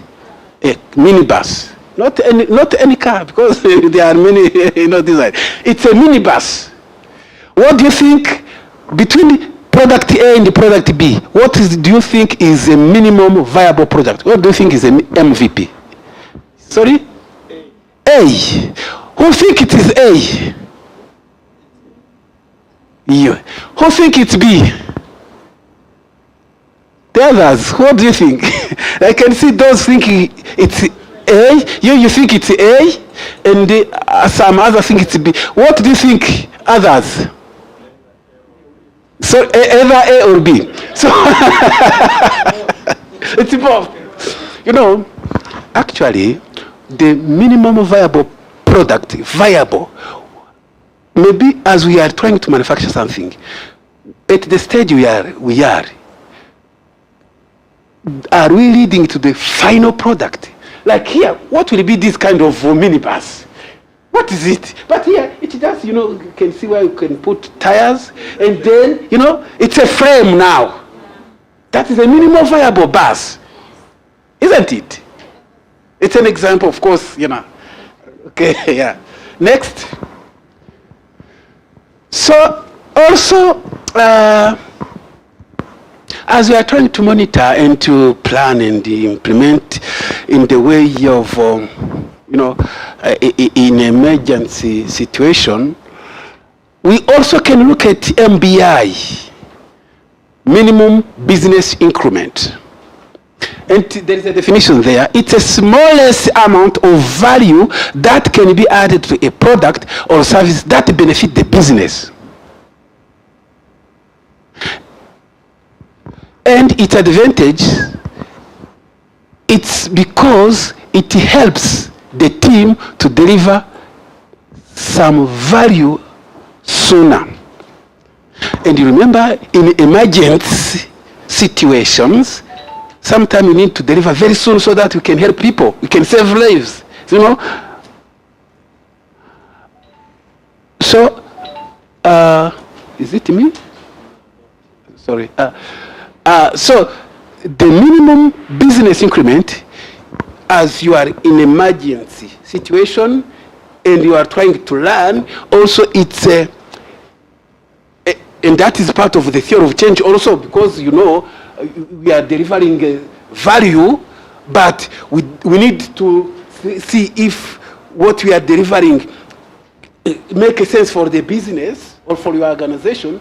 We should ensure that those smallest things we are trying to deliver as part of the increment, it has the value. And if it has the value, then as a money officer can take it, isn't it? As a money especially, you take it because it is, you are saying, it's time. Go, okay, next. I'm thinking about So another learning is, you know, all we do is also communication. Communication is part of monitoring and evaluation. You know that whatever we do, if you don't communicate it well, it's. But how does it help in an emergency situation? I was trying to say, just use those 3 types of communication: push, pull, and then interactive. Sometimes just throw it. You don't throw it like you put it on LinkedIn or you put it on Facebook or on Twitter, then people knows. But also can pull it. Just go and see what they are saying there. Pull it. Just trying to do some research. Pull the information on internet there. That's pull. But also try to be interactive. Phone call, you know, video conferencing, those things, you know. That's what I'm trying to say. And then you can learn from other people as part of communication. Next, Oliver. Another aspect is continuous improvement. Yes, continuous improvement, because that is the nature of human being. That's why, actually, the way the lion was created was stronger than you. God. That's a very good one. But it was very powerful sometimes. Even, you know, look, you know, a lion cub is stronger. It looks intelligent than the baby, isn't it? But later, the baby will kill it very easily. Continuous improvement. That is the nature of human being. And then, just you should improve the strategy, you should improve the processes, you should also improve customer, employee, and the supplier relationship. Next.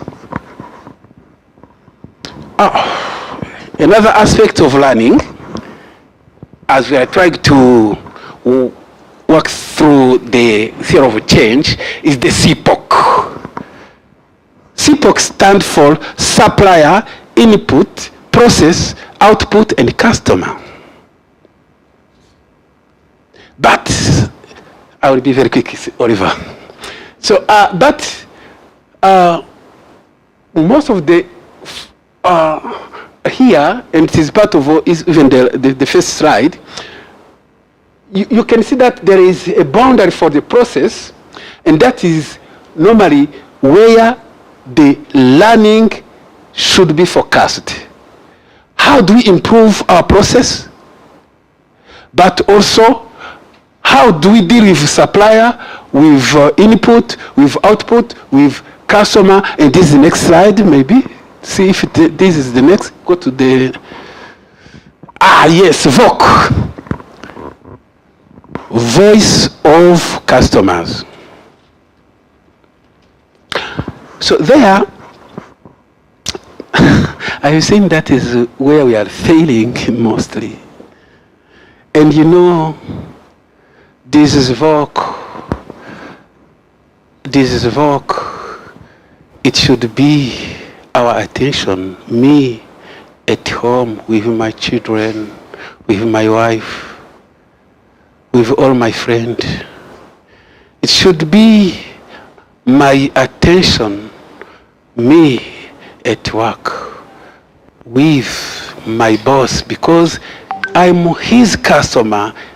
She or he is my customer. And I should listen to his or her voice. Yes. And also, if you go even beyond that, the church should draw attention to the VOC what are those? Christian, do we have time to listen to them and just proactively try to make them talk so that you can hear from them what is their wants? And then as you try to process their want, you will see their needs and their requirements. And this should also be one of the important things for governments. The same. And we should see compliments also. Yeah, you see, congratulations. Compliment, no, we are unhappy.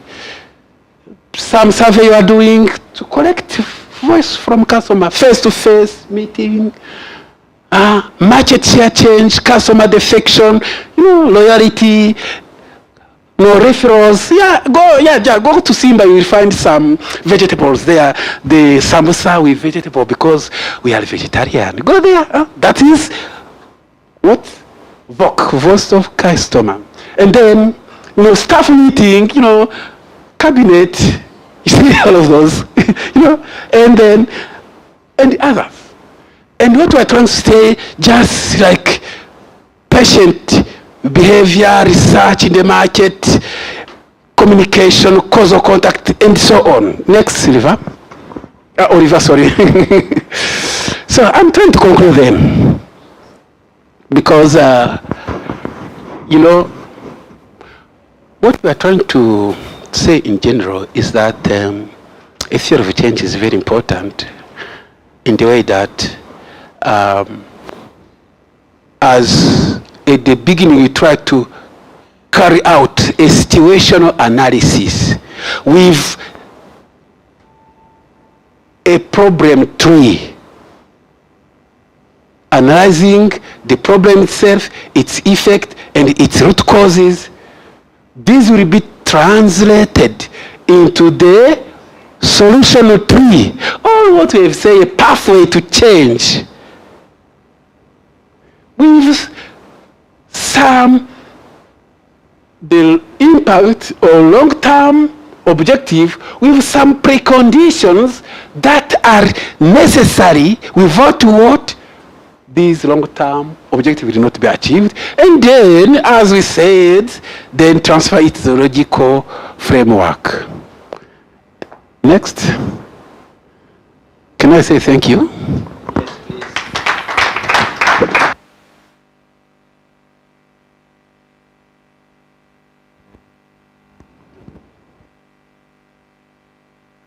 Question? 2 minutes, yeah. Sorry, I take time. Yeah, sorry.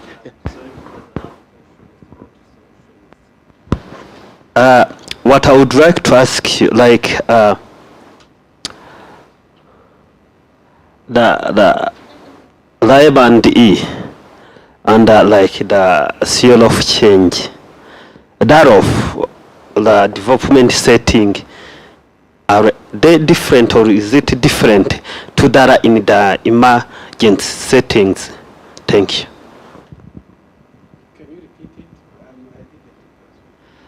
How can I tell my question?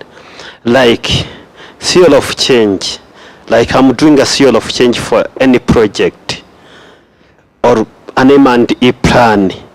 When it's a project to be carried out within the development setting, will it be different if such a project is going to be implemented within a humanitarian setting? Would it be there differences? Thank you. Thank you. That's a good question.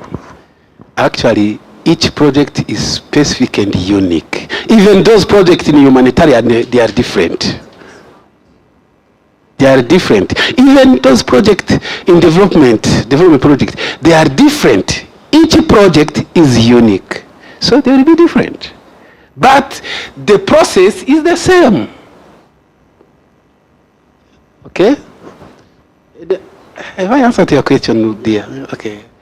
I think, are we done, or any other question? No, Silva will not, Oliver will not.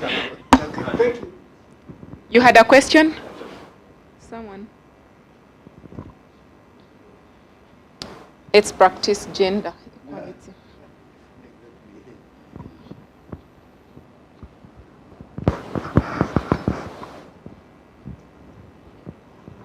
Thank you. I just want to say thank you for the presentation.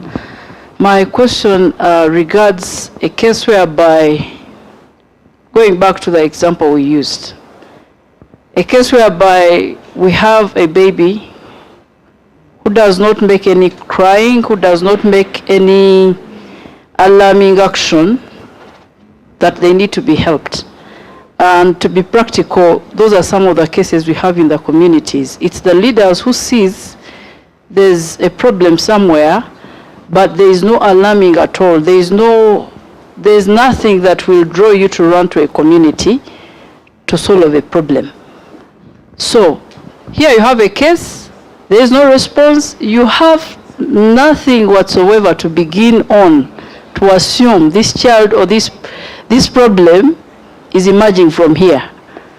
What can be done to avoid high risks of misinterpreting what really the problem is? Thank you very much. Yeah, that's a good question. It goes with Emmanuel. Emmanuel actually questioned when he's saying, are those projects in humanitarian development the same? Actually, it's the same, you know. We are in a different context. There is a context where the baby cries, and there is a context where the baby doesn't cry. You mothers know it. Because some baby, you know, imagine a toddler or a baby, you know, a kid of 2 years sitting calmly from morning to the afternoon, without just, you know, doing nothing. And as you know, those kids, they run, like even in the same place, but they can run 4-5 kilometers. Doing things just are bizarre. But, you know, when you see them, you say they are okay. Now you say, okay, even if they are doing some harm things, even breaking some, you know, keto and other things, some glasses, but you say, oh, the baby is healthy. When he doesn't, you say, there is a problem. Madam, the same applies to that. In the community, when you see people not, if I can go to the last slide by one, not seeing the compliment nor the complaint, there is a problem then. No compliment, no complaint. You see, VOC, you remember VOC? Go there, VOC. Compliment or complaint. If not, then there is a problem. You should try to assess it. Have I answered your question? Okay, thank you. Thank you so much.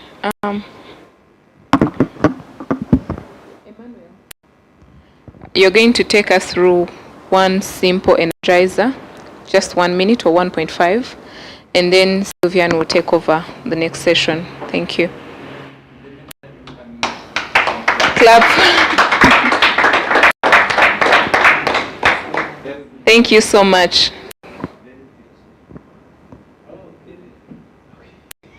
Very detailed.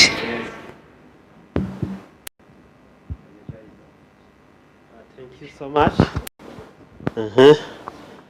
I hope, I was thinking that this energizer could have been earlier before this presentation, maybe tomorrow. That's how it will be. Thank you so much. My name is Emmanuel Chimiman, and I'm happy to be in front of you. First of all, let me introduce the energizer. It will be a simple one called Someone Says. I think most of you guys, you know it. So when I say someone says, and I say anything, you do it. But when I do, I just say anything without beginning. Someone says, you don't do it. Like, for example, if I say someone says sit down, you sit down.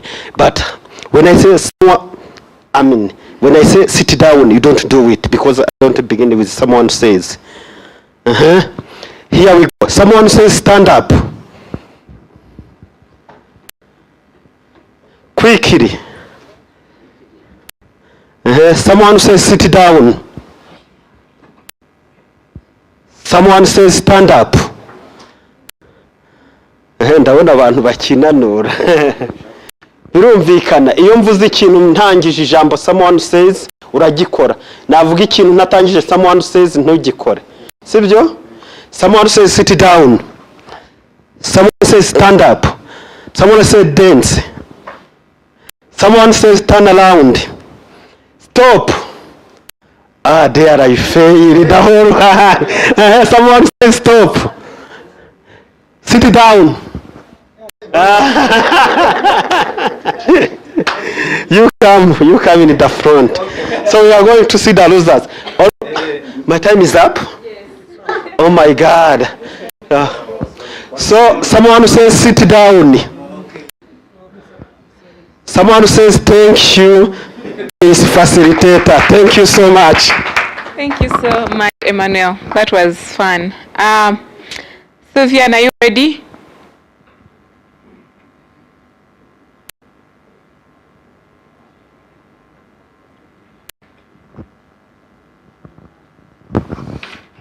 Good afternoon. Okay, I would like to call upon Mr. Robert to join us. We take a seat here.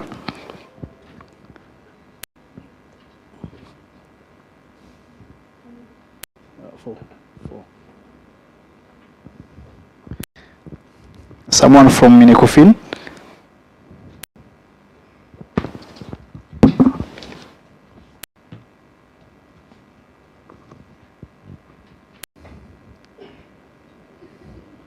Ange Pascal, please, you have a seat there.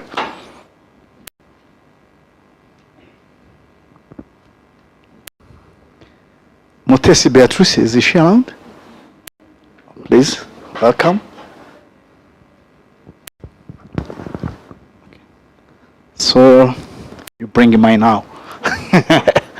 So,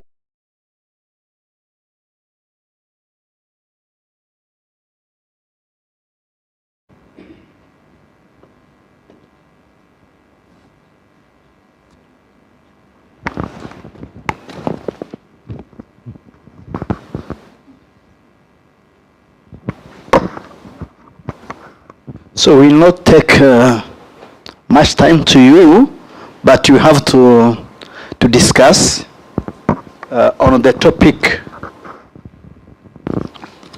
from learning how M&E can be a profit. How M&E we can profit an M&E as a tool. How we can use it as a tool during the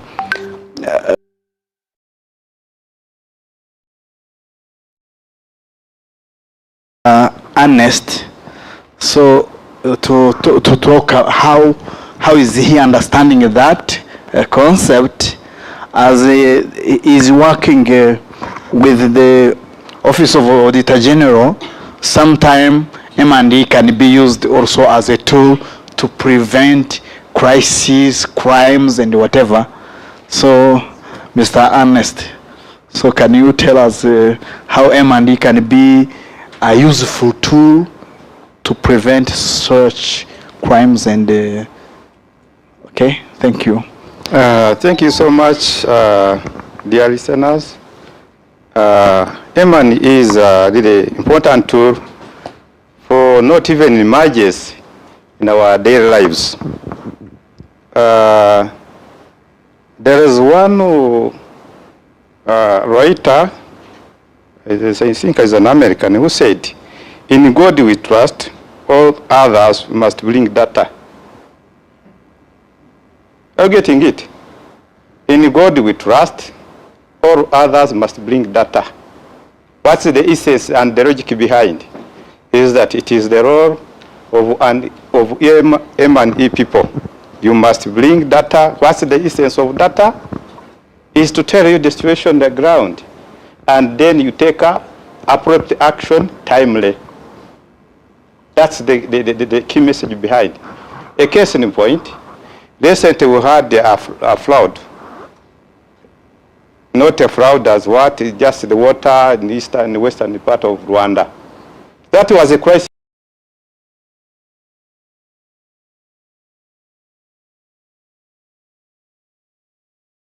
I do believe that there is that element of data collection, isn't it? What else? What do you do? Is it enough after getting the data? You need to critically analyze the data, assess the data for you and others in a decision capacity to make informed decision based on facts on the ground. And again, as M&E, you need to come up with appropriate conclusions supported by your data.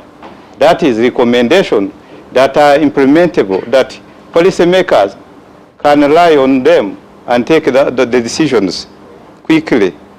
So to make the story short, M&E is important, not only in crisis, but in our daily lives of organizations to make or to be able to meet their own intended objectives. Let it be organization, project, and what have you. You have specific targets. You have specific objectives. How do you arrive at that? So monitoring and evaluation is a tool that can help key decision makers to take informed decisions. Thank you so much. Thank you so much, Mr. Ernest. So Pascaline, do you agree with Ernest saying that M&E can be a good tool which can be cross-cutting? I think if I am making a summary, you are saying that M&E is a cross-cutting. Okay, Pascaline. Yeah, I agree with him. As he said, M&E, we really need it in our daily life. In our daily life, we have to do monitoring. When we are doing monitoring and even evaluation, you just see the gaps. When you see the gaps in the present situation, it will be used in the future. In the future, like in this crisis, you may be those data that collected before, they might be the baseline. If you have the baseline, you know what you have to do. That's why I agree with him that M&E is important. Thank you so much. Let us come up with the Minister of Economics, Planning, Finance and Planning. If I'm not abusing myself, Minecofin. It's the same. So, after learning about M&E, how it can be used during the crisis situations, with Minecofin having a mission of economic planning and, if I say, national treasury, see, during different situations, even challenges, we can use M&E as an opportunity. So how can M&E can intervene in the economy of Rwanda, in the economy of the community, and we use those some challenges and we transform challenges into opportunities. Thank you, Ernest. Thank you so much. I'm Snob Ernest. Have been working with Minecofin for the last 5 years. I'm the National Project and Programs Monitoring Directorate, but I have recently shifted to SPIU. As you know, when an intervention, an economic intervention is ongoing, M&E has to be conducted. And while conducting M&E, there is what we call knowledge management. I believe that is not for you the first time to hear about what is knowledge management. Meaning that while implementing an intervention, sometimes you meet surprises, unexpected event. They can adversely affect your project or your intervention, as well as it can benefit it. In that case, it becomes an opportunity. That is why, while implementing an economic intervention, as M&E, we have also to elaborate or to make what we call knowledge management register and what is called the knowledge management repository. If you meet a challenge, you have to document it in a register which is called knowledge management register, where the the program is still ongoing, so that tomorrow others can pick up from where you end and can get lessons learned from that knowledge management register. If the intervention is completed, you have to put it in what we call knowledge management repository. Sometimes challenges can be transformed into opportunity that can inform the proper future planning. If I give, for example, a few examples, you remember when during the COVID outbreak time, we had a time of distance, respecting distance, and we were also obliged to run the school. Icyo gihe icyabaye nuko byabaye ngombwa ko leta yihutisha gahunda ya school construction. Muri ko kwihutisha gahunda ya school construction, it was a challenge, but we also adopted a new implementation approach. Haza ikintu cyitwa gukoresha community approach. From lesson learned, byagaragaye ko gukoresha community approach ari ikintu cyiza byihutisha ibikorwa. Icyakora nabwo quality nabwo hari igihe ibikibazo. Iyo babishyize muri knowledge management, icyo gihe ya masomo twayigiyemo twabonye ni byiza byo gukoresha ikoranabuhanga mu gihe cya COVID. Iyo ukora rero ikintu hari igihe monitoring ugenda werekana kuvuga uti anga turahageze cyangwa birarangiye cyakoze evaluation usanze hari ikibazo ukagishyira muri knowledge management register, wazarangiza ukabishyira muri knowledge management repository. Urugero buriya nk'abantu bubatse iriya nzu y'umujyi wa Kigali, iriya nzu y'umujyi wa Kigali ngira ngo mujya mubona ko park itajya, bumvaga bose bari gukora ibintu byiza nta kosa ririmo. Birangiye imodoka batangiye icyari chantier gihindutse office, abantu batangira kubona ko wenda wabibonye nko ku munsi wa launch batangira kubona ko badafite parking. Ngira ngo ako kantu ho bakanditse aho ahantu ubutahagiye bazajya kubaka indi office iri public nk'iriya, abantu baravuga ati icyo twakora cyose twakoze evaluation turangije ariko tubona ko haburagamo component y'ingenzi. Tekereza ko buri ari yakosa nta niba ari nikosa, I'm sorry to say that, nta uzongera kurikora. Ibyo rero urumva ko knowledge management generated by M&E can facilitate the future in future planning.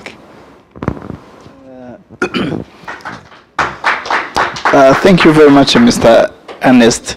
So you are inspiring us on how the knowledge can be deposited or reposited and even shared. So the audience here, most of them are M&E practitioners. So, not Ange, Beatrice.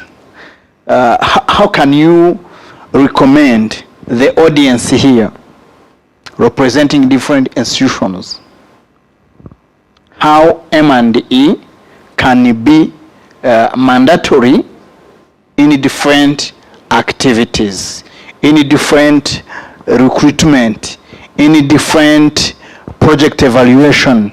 So when, for example, you are requesting for fund, then you suggest that, for example, RMO can intervene as an M&E professional.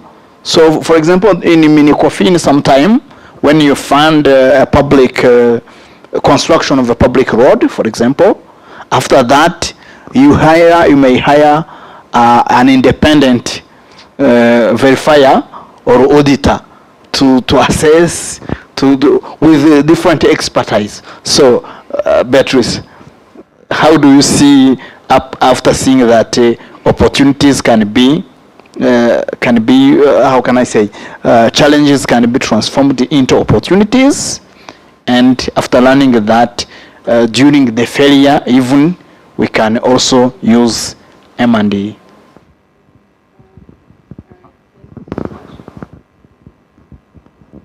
Do you hear me? All right, sorry. Thank you. This was a very surprising event, I guess.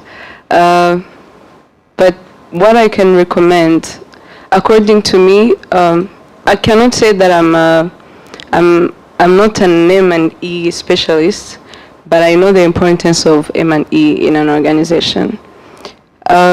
I would highly recommend to all of you who are here, I don't know the position you have in your organizations, to encourage the involvement of M&E departments or specialists in the planning of every project, because when you do not involve them in the planning, then that means you do not understand the importance of them, first of all.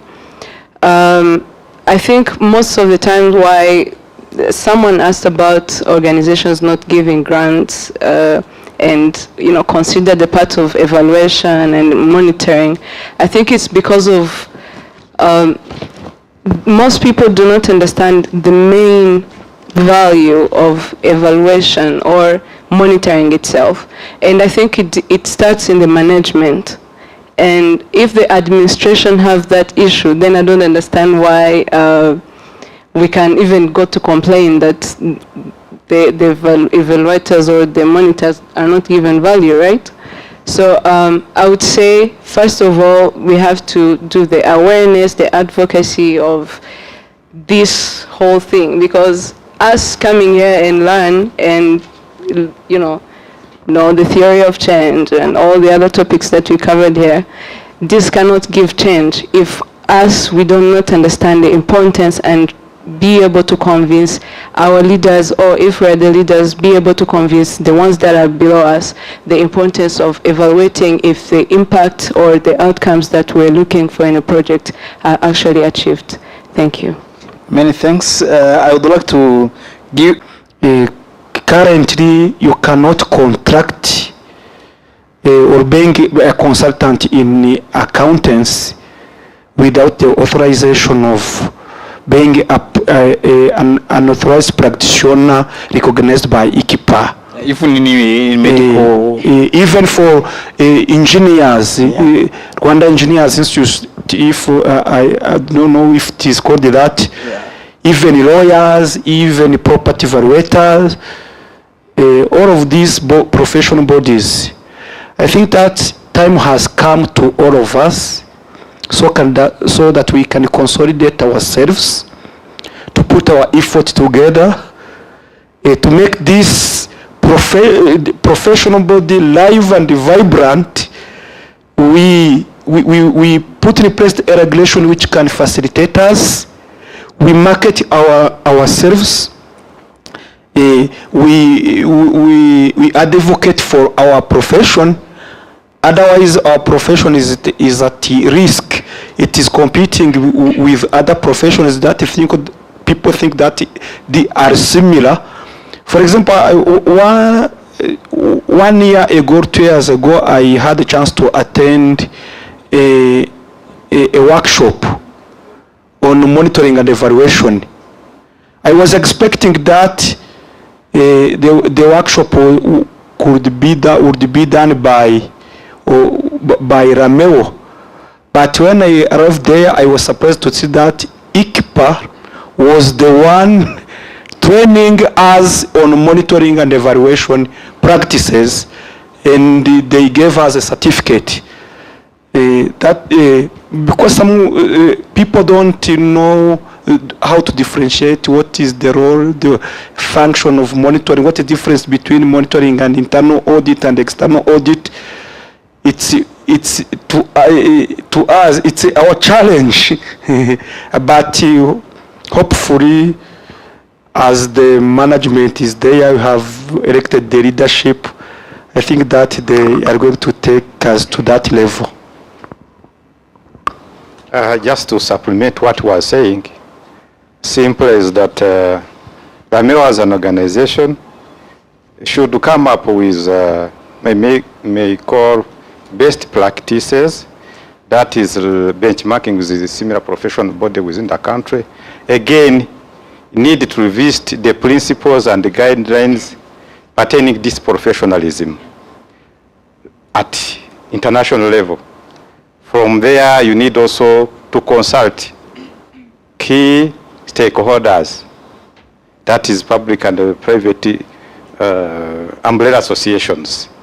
Again, you need also to look at the laws within the country, what are saying about it, and then you come up with your own law, and you see whether you are fit in that, and then establish your law. And from there, after establishing your law and it is approved, you need again to raise awareness. In the awareness process, this is what you have started, until the employers are able to know the essence of this professionalism. There you will find an advert saying that you should be a member of LAMEO, a qualified M&E. Otherwise, if you don't belong to a professional body, you are not known anywhere, you can't serve when the employers are there outside are aware. So it's good that you can establish the law, but of course you need to consult the standard governing this profession. You see how you can fit within the law governing the country, and then talk with the key players around, the key stakeholders you may engage. One is Minicofin, for example, for public, for private. There are private sector federation, for example, and the other civil society. From there, then you establish yourselves. I believe the employer at the end of the day, they will be aware of the essence of LAMEO, and they can even consult LAMEO to give to recommend the M&E professionals to come in and support professionally. Thank you so much. Thank you so much. Can we conclude?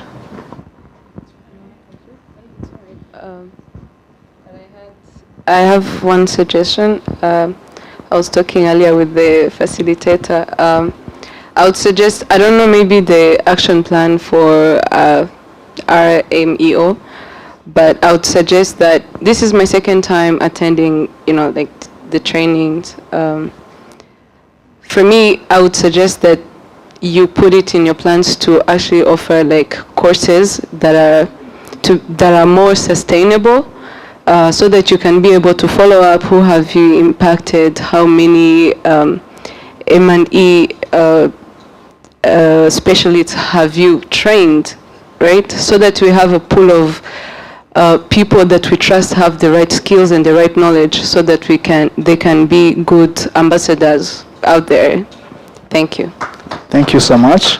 I think the secretary, if I'm permitted, I can also add a simple item. I think that the leadership of LAMEO also need to think about the professional certification. What is the professional certification which is related to M&E? Some of us are doing project management profession. Others are doing ACCI, others are doing internal audit certification. What is really the real certification for professional certification for M&E? If it doesn't exist internationally, maybe you can be the first to design the certification and the requirement, the curriculum, courses that one has to go through. Then others can, going forward, others can also benchmark from us. Thank you. It is very crucial and noted. The Secretariat, I think they have noted. Okay, thank you. I think my colleagues have said a lot of things that are important. And what I want to add on is, just as we said, monitoring and evaluation is important in our daily life, in all our institutions and even organizations. So as the RMO, what I can recommend, I can say it, why can't we make just a great, like a coalition for those organizations, civil societies, even public institutions, so that it can be like we have a training or a workshop to train or to teach all those institutions, even public and even civil society organizations, about M&E, and give those professional certificates, so that those who have been trained and they have the professional certificates, they go in their organizations or the institutions and they train others so that M&E can be just our daily life, not even needed just to hire the people or the people who will come and do M&E in our institutions. Thank you. Thank you so much. M&E at home, M&E at work, M&E everywhere. That's the slogan. Okay, so I thank you so much for your participation. So let us conclude by giving you a takeaway. I am a teacher by professional. That's why always I have to end my lesson by evaluating, isn't it? Early, some teachers refuse to accept that they are a teacher. They are teachers. But nowadays, because we have an increment, some are accepting now. So, but I was not among them. So, one, as a takeaway, you will take one paper, then you will write what worked today. What worked. Yeah, it means what was good, what you have, so what you have appreciated. Just one. On your paper. The second, what didn't work, what you didn't appreciate. Third, what was missing upon your expectations for the first day. What to improve. What have you learned as a takeaway? So those are the key 5 questions. One, the last one, I repeat. The first, what worked? What didn't work? What was missing? What to improve? What have you learned? So those are the key questions to be answered. But shortly, then you will take the paper after leaving here. So you will put there at the reception desk. So thank you so much for your attention. Thank you, dear panelists. Be blessed. Thank you so much.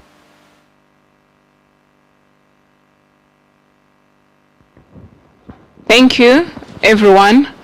As we are coming to the end of our sessions today, we have tea ready. So, pardon? We are done with the quiz. I mean, with the last session. I delayed the tea so that we can concentrate on this last session. And now it's time to connect, network, and have our tea, and we shall call it a day.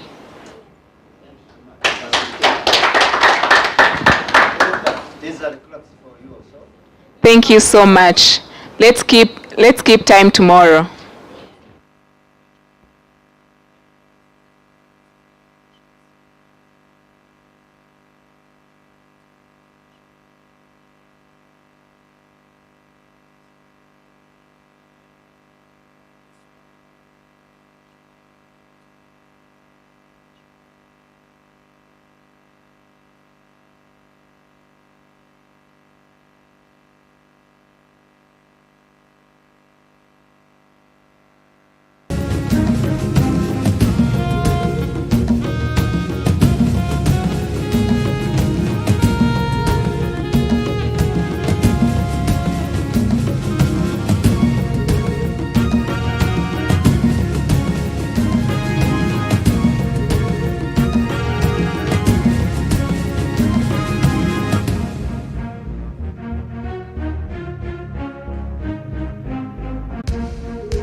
you.